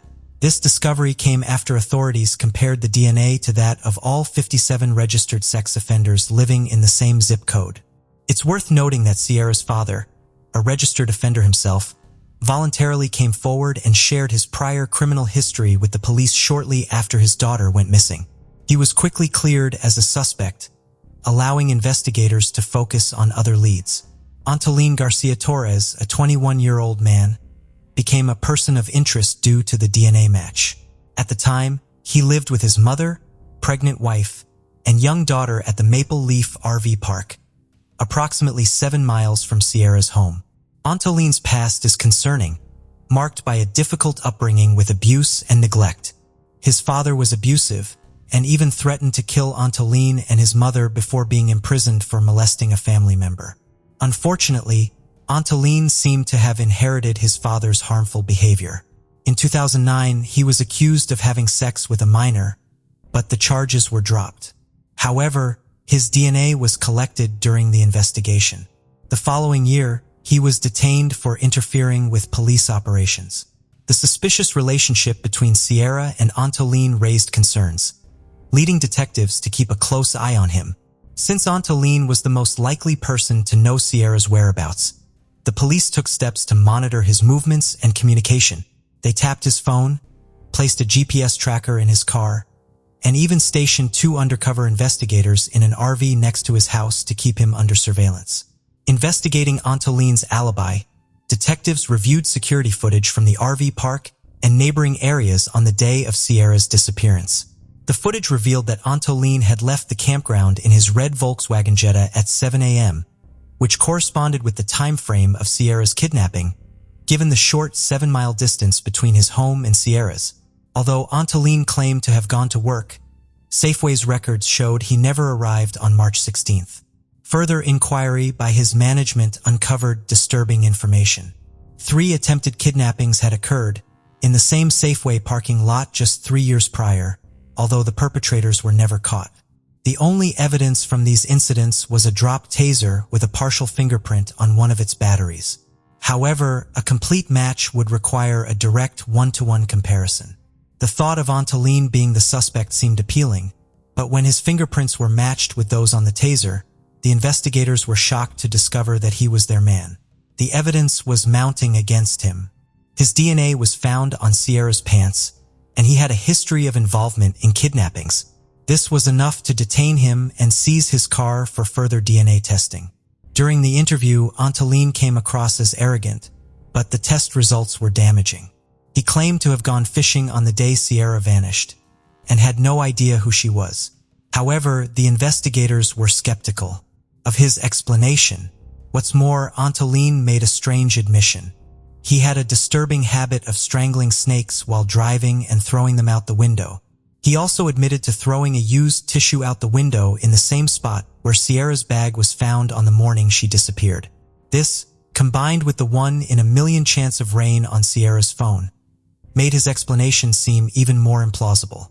As a result, Antolin Garcia Torres was formally arrested on May 21, 2012, in connection with Sierra Lamar's disappearance, outside his workplace in a Safeway parking lot. Distinct evidence linkages were found between Sierra and Antolin's vehicle. A DNA examination confirmed that Sierra's DNA was present on the rear door's interior door handle. Furthermore, fibers on Sierra's clothing matched those on Antolin's car seats, and a piece of rope in his car contained a hair strand from Sierra. This evidence conclusively proves that Sierra was in Antolin's car at some point. Despite Antolin's arrest, a significant issue remained. Sierra's body had not been found and her death had not been verified. This raised the question of whether Antolin could be accused of first-degree murder without a body or confirmed death. Santa Clara County District Attorney Jeff Rawson announced on May 19, 2014, that he would seek the death penalty against Antolin. Although Antolin had pleaded not guilty to Sierra's murder, the overwhelming evidence against him left little room for error. After delays, Antolin's trial finally began on January 30, 2017. The story begins in Macungie, Pennsylvania, the second oldest municipality in Lehigh County. It is part of the Lehigh Valley Metropolitan Region and is a suburb of Allentown. Currently, Lower Macungie is recognized for its beautiful home complexes. It has become one of the most desired areas in the Lehigh Valley for families who have chosen to reside here because of the township's beautiful environment, acres of open space, and exceptional schools. Holly Grimm was born to Jeanette and Richard Grimm in 1972. She liked bowling from her teenage years, and she used to play regularly on the weekends with her friends. She was a great Dale Earnhardt supporter. She worked at Allen, Oregon in Macungie, Pennsylvania. Holly was very close to her mother as they always spoke on the phone before Holly went to work. They lived very close to each other as they both lived in the Red Maple Trailer Park. Holly didn't know many of her neighbors, but Tammy was the one she was really close to. Holly and Tammy used to drop their kids off at the school bus stop together in the mornings regularly. On the morning of the 22nd of November, 2013, Jeanette got very tense when Holly didn't pick up her calls thrice. She drove over to Holly's trailer and saw that Holly's car was still in the driveway. She had a key for Holly's trailer. So she flung open the door and was stunned as there was complete silence. When she walked inside, she observed a coffee mug on the floor and an ashtray on its side beside the couch, and immediately felt a chill run down her spine. She was stunned when she discovered that Holly's asthma inhaler was still on the nightstand. She knew that Holly never left the house without her inhaler. As quickly as she could, she left the trailer. As soon as she re-entered the vehicle, she sensed that something was awry. She went to Holly's boyfriend's house in the hopes of finding her there. But when he informed Jeanette that he hadn't really seen Holly recently, things became more serious. Jeanette heard it and was silent. Something suddenly entered her thoughts. She phoned Holly's office in some hope, but she was informed that Holly had never shown up for work, and had also never called to let anybody know she would be on a break. Jeanette was worried as many unwanted views were emerging in her mind. She immediately contacted the Macungie Police Department as she was left with no option. The police arrived quickly and without wasting a second, Jeanette briefed them on everything and gave them Holly's trailer keys. Holly's car keys were on the floor by the front entrance, and her glasses were on the coffee table when the officers entered the trailer. As they looked around the trailer, they saw a coffee stain that was still damp. A lone black button was discovered as well, which went with nothing in Holly's wardrobe when they checked. As they looked around some more, they saw that the rear door of the trailer was open and that there was no evidence of forced entry.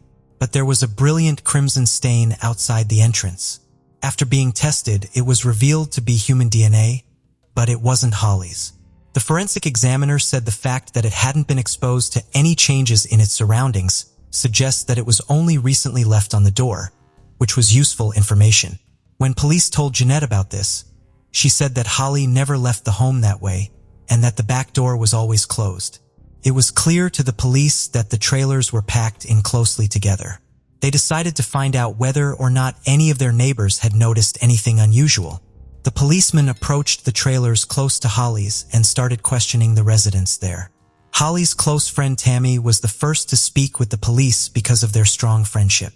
Tammy told the police that, as always, she and Holly waited for the bus together that morning. Tammy said that after dropping their kids to the bus stop and the light conversation, the two of them then went their separate ways to their trailers. After that, went to her car and got in. But just after a minute, Holly got out of her vehicle and walked towards her trailer as if she had heard something.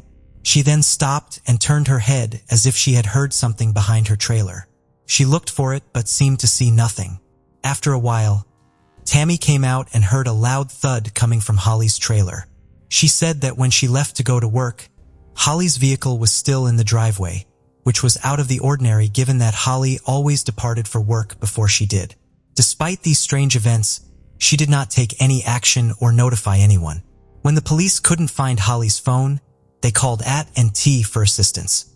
The company said that Jeanette had called Holly 3 times, as she had already told the police. They said that the phone was still active and indicated that Holly was heading northeast.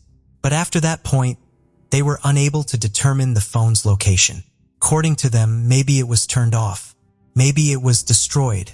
The police now decided to go in depth into Holly's life. When they went to Allen, Oregon, where Holly worked, everyone was shocked about what happened to Holly. But when they questioned some of Holly's co-workers, they informed them about something strange. They told the police that their colleague, Michael Horvath, was running very late that morning.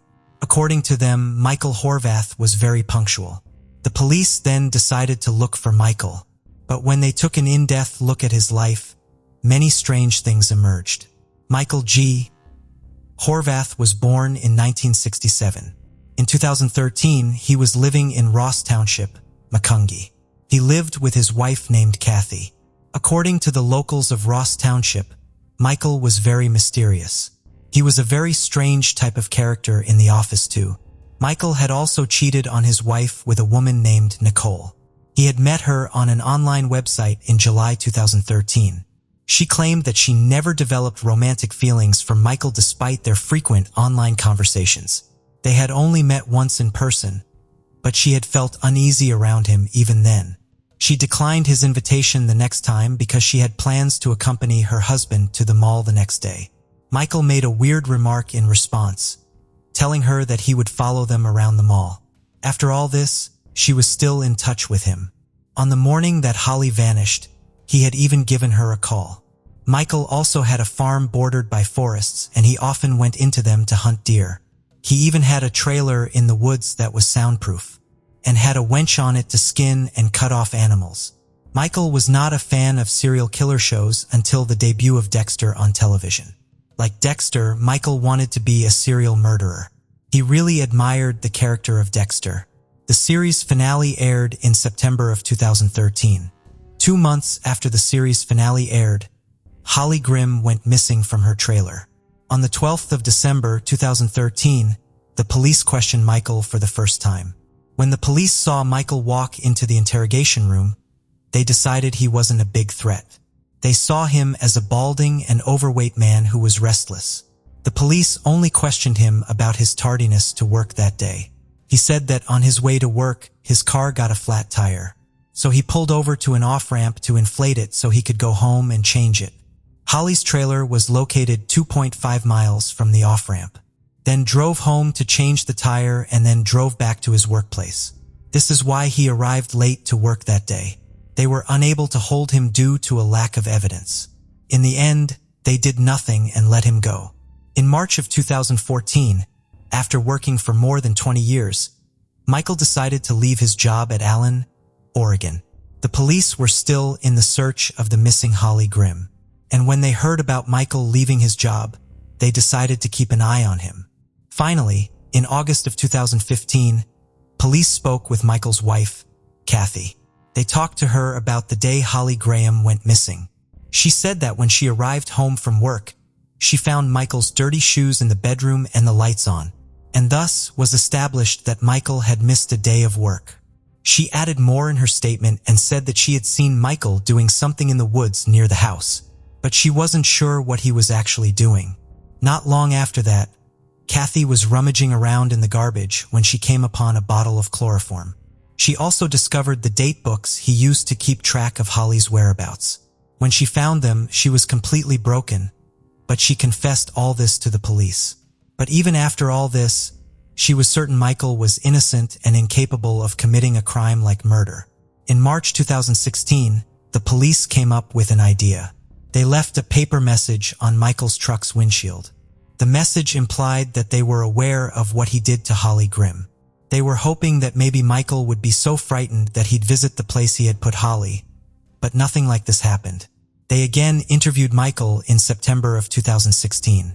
In this interview, he came clean about having delivered some products to Holly's house in 2012. He sold a dryer and washer to her. The police were also able to take a blood sample of Michael. They took a blood sample from him because he claimed to have been hurt while retrieving the washer and dryer. But thanks to the great lab work, they were able to determine that the blood on the door was recent, not of years ago. When the DNA results came back, they confirmed that the blood on Holly's trailer's back door belonged to him. This was enough for the police to get a warrant to search his home. They knew that what they were going to uncover would be disturbing. At first, the area of his farm was combed through. During their investigation, the cops came upon a shallow embankment. Small bone fragments and a couple of rib bones were discovered there. Furthermore, they discovered a fragment of scapula that had what seemed to be a gunshot wound. They suspected he had dug up the bones and torched them in a fire pit on his land. The digger who made the discovery informed the police that he suspected some of the dirt and pebbles covering the remains had been brought in from elsewhere. The forensics team confirmed that Holly's remains were among those analyzed. It took many days to search his house completely. They discovered a diary where Holly, her child, her boyfriend, and every movement of their day-to-day life was recorded. The notebook even included the on-off times of Holly's kitchen, bedroom, and bathroom lights. Loud sounds from within Holly's trailer would likewise be noted. What followed was far creepier. He'd drawn a map of all the shadowy spots in the area around Holly's trailer. He even had pictures of Holly from where he'd gone to her home to deliver the products. Police also discovered photos of Holly's bedroom. They were taken from when he had entered the trailer while Holly was not home. It wasn't over yet. The diary also tracked the whereabouts of other women, including a high school student he had been pursuing. They discovered lock-picking tools that he had used to get inside the trailer. They also found multiple pairs of handcuffs, a bottle of chloroform, and stun guns. A gun which police believed to be the murder weapon was also discovered. Among his possessions, law enforcement discovered disturbing images of women being rendered unconscious with chloroform, and a film which was titled Hunting Humans. Holly's mother, Jeanette, raised Holly's child, but she passed away in March 2017 after Holly's body was found. She found her daughter, which must have brought her some solace, but she did not live to see justice rendered. The trial of Michael Gene Horvath finished in June 2022 with a guilty verdict. The prosecution was seeking the death sentence, but it took another 3 months for the final sentence. On September 8, 2022, Michael Horvath was sentenced to life in prison in Monroe County. After hearing the sentence, Michael said, "I am sorry for their loss, but Judge, I did not commit this murder and I am going to fight this till the end." What do you think of the sentence of Michael Horvath? And what are your views on the final statement of Michael? A horrific murder that shocked all of Canada happened by sheer chance, triggered by the pathological lies of a criminal who got tangled in a web of his own deceit. Brett Ryan was born in 1980 in Toronto into a large, close-knit family. Besides him, the Ryan couple had 3 more sons, older Christopher and Leland and younger AJ. The parents, who advocated for a healthy lifestyle, tried to instill the right values in their children. The head of the family worked at a newspaper and moonlighted as a fitness coach in his spare time. The mother devoted herself to housekeeping and growing flowers, which was her passion. The woman had to be strict, sometimes even harsh in raising 4 boys, while the father was known for his gentleness and restraint. Each of the sons followed his own path in life. Chris worked as a conductor and was very modest. Leland found his calling in photography and music, and Brett was always described as a gregarious, cheerful guy. Chapter 2: Brett's Academic and Financial Woes. After finishing school, Brett enrolled at the University of Toronto but quickly encountered difficulties with his studies. The young man went through 2 painful breakups with girls, after which he couldn't focus at all on preparing for exams and eventually dropped out of college. He watched with envy as his friends and classmates built relationships, got married, and achieved success, while he couldn't get anything right. This bred a sense of failure in Brett. After getting a job as a painter, the guy realized this wasn't for him. At the same time, Brett loved himself, strived to look good, and spent a lot of money on his own needs and on girls. Because of this, he accumulated a large debt, $60,000 Canadian dollars, which he had no way to repay. Creditors started demanding their money back, which plunged Brett into a deep depression. The young man felt like a total loser, but never confessed his problems to anyone. Chapter 3. Brett's Bank Robbery Plan. Desperately trying to find a way out of his predicament and quickly get his hands on a large sum of money, Brett resolved to rob a bank. On October 20th, 2007, he set his plan in motion. The guy chose a financial institution not far from his house. To disguise himself, he wrapped his face in bandages and faked him injury to his left arm. Pretending to limp and carrying a stack of papers, Brett entered the bank posing as a sick man. Approaching the teller, he handed the cashier a note demanding money and threatening that he had a weapon hidden in his bandages. The frightened employee quickly gave the robber all the cash from the register, but it turned out to be just a little over $1,000. Although Brett wasn't happy with his amount, he decided not to draw extra attention, swiftly grabbed the money, and vanished from the crime scene. Despite the security cameras recording the robbery, Brett managed to avoid arrest. Feeling a sense of impunity, he continued robbing banks, but in other parts of the city. Changing his disguise tactics to a hat and a fake beard, the young man became more cautious. In total, Brett robbed 12 banks, netting over $28,000 in loot. Chapter 4. The Unmasking and Imprisonment of the Robber. Eventually, police managed to track down the brazen robber, and on June 20th, 2008, 28-year-old Brett was arrested during an attempted robbery. The guy's family was in deep shock as Brett had once volunteered at a children's hospital and had now turned into a criminal. The court sentenced him to 5 years in prison. While serving his sentence, experts evaluated the convict's mental state and found no signs of aggression or propensity for violence. Throughout his time, Brett never used prohibited substances and had no mental disorders. Moreover, due to his exemplary behavior, he was granted parole after 2 years. The prison staff were simply charmed by this pleasant, charismatic, and hardworking young man. In their opinion, he had just made a fatal mistake due to the burden of debt and deserved a second chance. Brett's profile stated that he was a model prisoner with minimal risk of reoffending. Chapter 5. Brett's Attempts to Start a New Life. According to the terms of his parole, Brett had to undergo a course of psychotherapy and report any problems he encountered in his family relationships with girls or at work. After all, these were the factors that could trigger him to relapse. But despite his sincere intentions to start a new life, reality proved to be much more complicated. The debts didn't go away, and there was no way to pay them off. Finding a job with a criminal record turned out to be extremely difficult. No one wanted to hire an ex-convict, even as a painter. In desperation, Brett declared bankruptcy. His parents came to the rescue, supporting their son financially. This allowed him to resume his studies at the university, but this time in the information technology department. Brett also continued to visit a psychotherapist by court order and diligently tried to put his life back together. It was during therapy that he was advised to be more honest and open with those around him. Chapter 6. Brett and Kristen's Fateful Meeting. One day in September 2011, Brett's friends set him up on a blind date with a pretty girl named Kristen Baxter. She worked as a physiotherapist, lived in her own apartment with her little dog, and loved to travel. A spark instantly ignited between Brett and Kristen.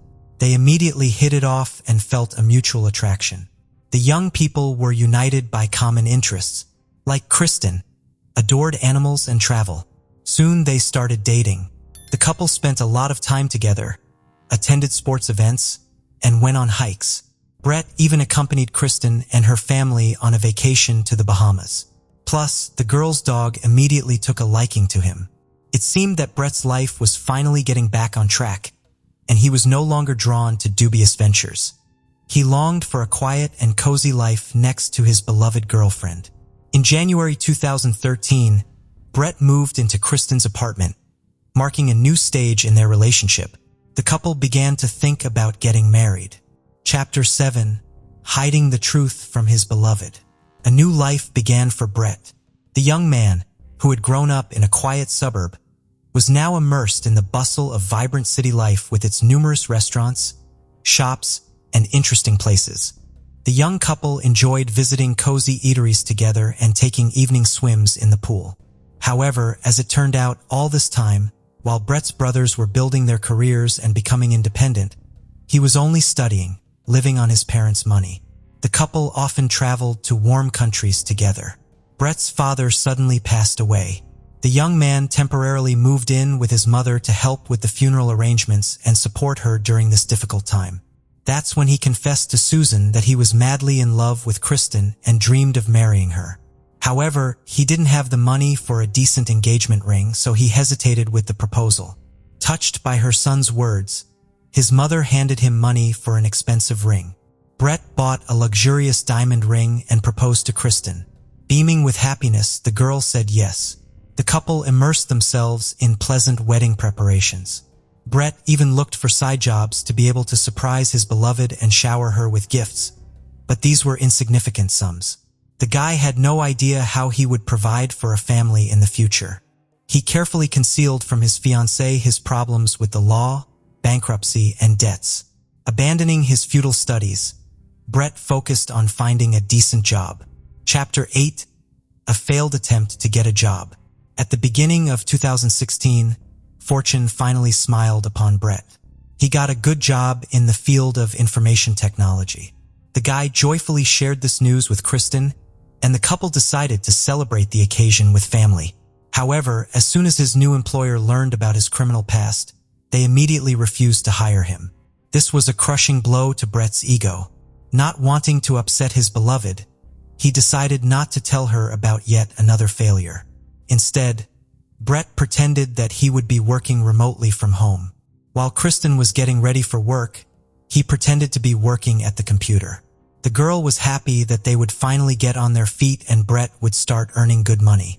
She enthusiastically prepared for the wedding, scheduled for September 16, 2016, choosing the most beautiful and expensive options, as they could now supposedly afford it. A luxurious banquet hall was booked for the ceremony. The pre-wedding bachelor party was planned to be celebrated at a posh ski resort.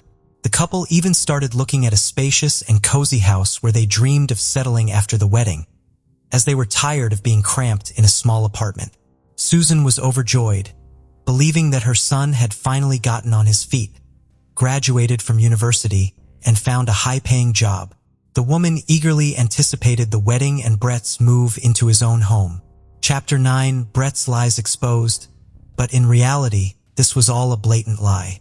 Brett had nothing to his name but deceit. He got so tangled up in a web of his own fabrications that he couldn't extricate himself from it. In desperate attempts to get money, the guy took any side job he could find and even helped his mother around the house for pay. He came to her every day, looking for things to fix or do around the house to receive financial rewards. Susan found her son's insistence suspicious as he hung around her house all day long, constantly tinkering with something instead of working. If Brett was earning as well as he claimed, why did he need these odd jobs? The woman wondered. She started asking her son uncomfortable questions, which he initially tried to dodge.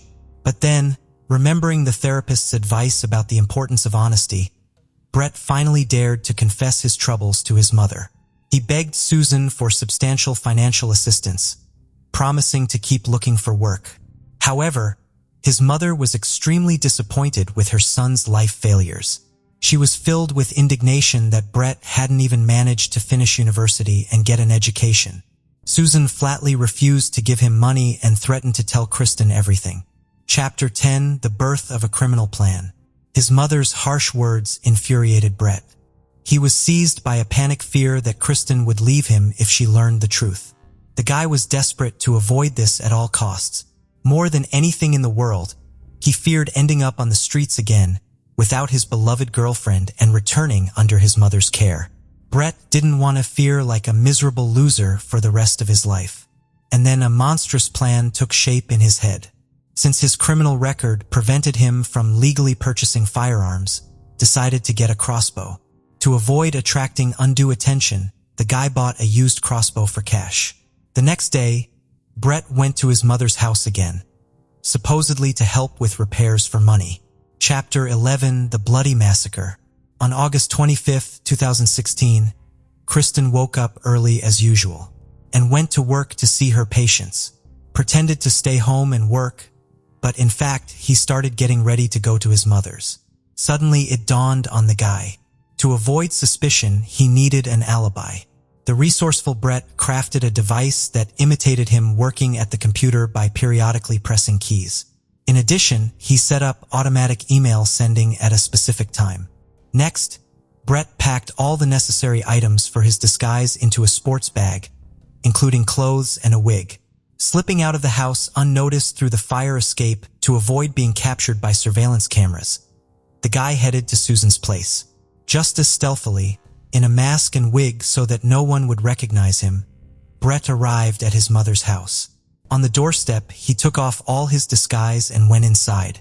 Once again, Brett tried to talk to his mother and convince her to help him with money, but Susan was unyielding. A fierce argument broke out between them. The woman insisted that her son confess his lies to Kristen himself. Otherwise, she threatened to expose him on her own. Meanwhile, the quarrel flared up with renewed vigor. Sensing something was wrong, Susan took advantage of the moment when Brett briefly stepped out and urgently called her eldest son, Chris. She begged him to come over and help deal with the conflict with Brett, and Brett went to the garage for a reason. He had hidden a crossbow there in advance. Returning with the weapon, the guy started fiddling with it, setting everything up for the shot. This task turned out to be not so simple and took some time. Suddenly, his mother entered the garage. In a fit of blind rage, Brett grabbed the first tool he could find and struck Susan twice, hitting her cheek and ear. The woman screamed in pain, shocked that her own son had raised a hand against her. A fight broke out between them. During the scuffle, both fell to the floor and rolled around in a tangle, knocking everything down in their path. Brett groped for a long, dirty rag and, without much thought, strangled his 63-year-old mother with it. Only after committing the deed did it begin to dawn on him that everything had gone wrong.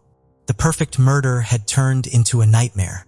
The guy suddenly remembered that Chris, summoned by his mother, was about to arrive. Upon seeing her body, his older brother would immediately realize whose handiwork this was. Without much hesitation, decided to get rid of Chris as an unwanted witness. He jumped up, grabbed the crossbow, and started fiddling with it again. Now a plan to kill his brother was brewing in Brett's head. Having prepared everything for the new crime, he lurked in the garage, waiting for Chris.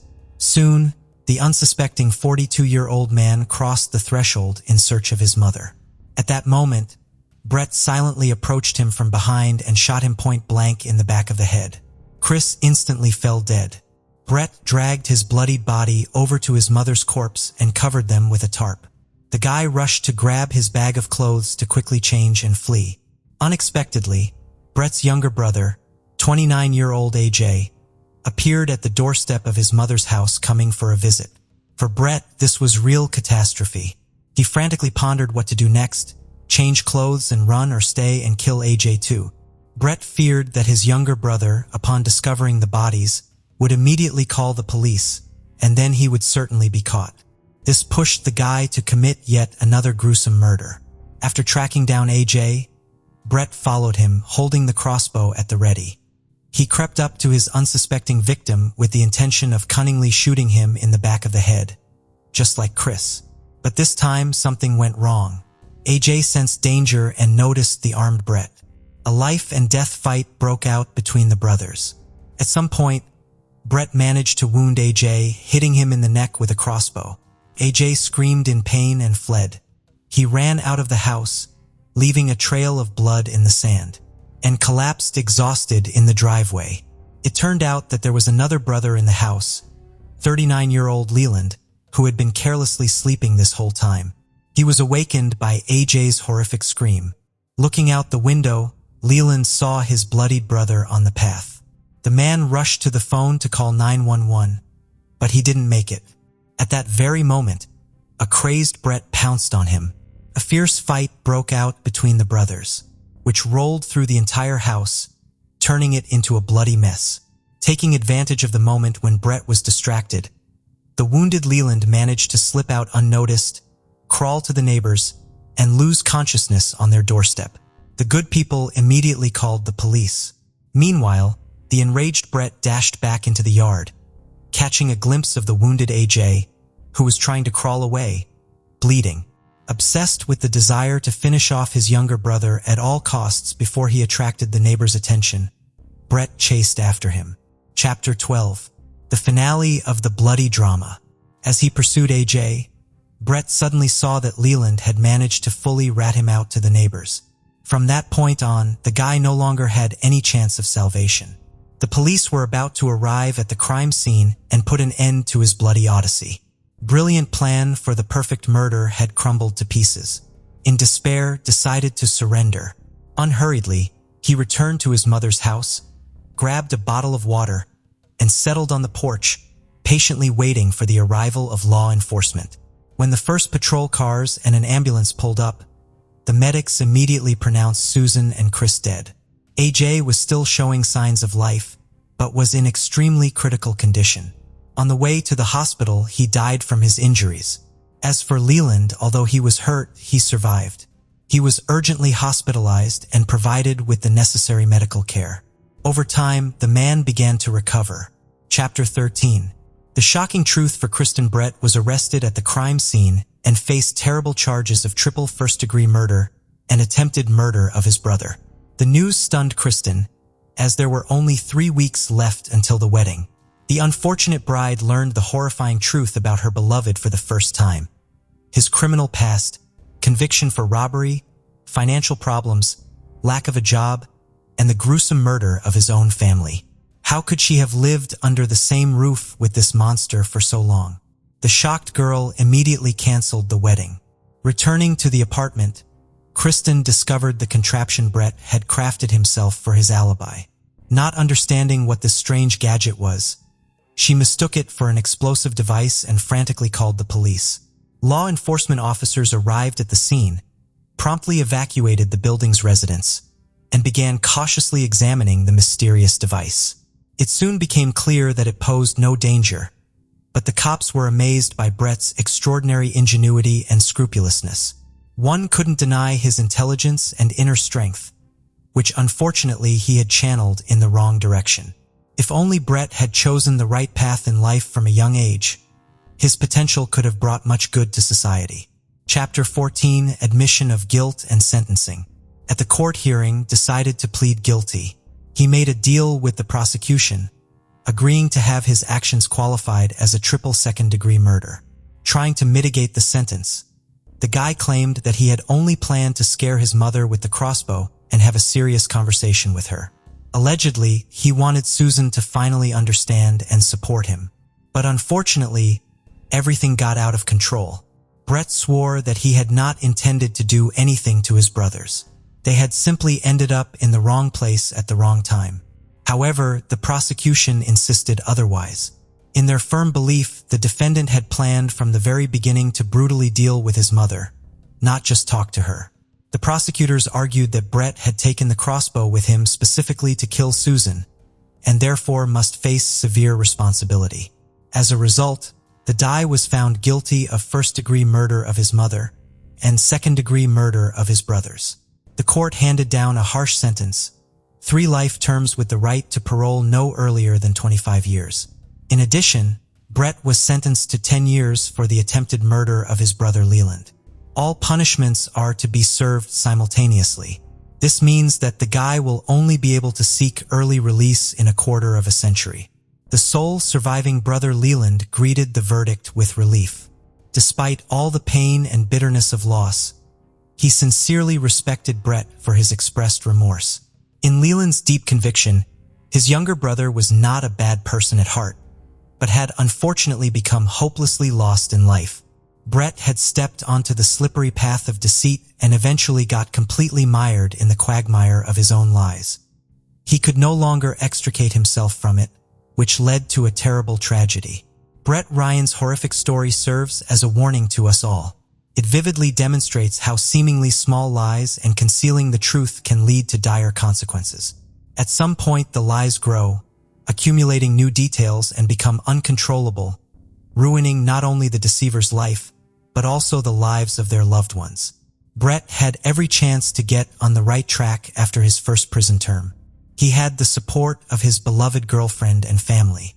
He could have gotten an education and found a job. However, the guy chose a different path, the path of untruth, which ultimately led to a terrible tragedy and destroyed more than one life. It doesn't matter whether Brett acknowledged his mistake sincerely, or if his remorse was merely a way to soften the sentence. What's much more important is what conclusions he will draw himself while serving his life sentence. Will he be able to rethink his life and at least try to become a better version of himself? Only Brett himself knows the answer. However, his story definitely makes us reflect on our own actions. In conclusion, I would like to emphasize once again, honesty and responsibility are not just pretty words, but a vital necessity. It's important to value our loved ones, trust them, and share our problems with them. After all, it's much easier to overcome difficulties together and find a way out even from seemingly hopeless situations. Only on a solid foundation of truth, trust, and mutual support can we build a happy future. And perhaps had Brett Ryan known this, he would have never set foot on the wrong path that led in behind bars. This story should serve as a lesson and reminder to all of us that our most precious treasure in life is our family and loved ones. So let's cherish them, respect them, and above all, be honest with ourselves, because self-deception is the first step towards a real-life tragedy. Thank you for joining us on this journey into the depths of unsolved mysteries. Cold cases not only challenge our understanding of the past, but also ignite our curiosity and determination for answers. Remember to subscribe to stay updated on our latest investigations. And if you have any information regarding the cases we've covered, don't hesitate to reach out. Together, we can shed light on the shadows of the past and bring closure to those who seek it. Until next time, stay vigilant, stay curious, and never stop seeking the truth.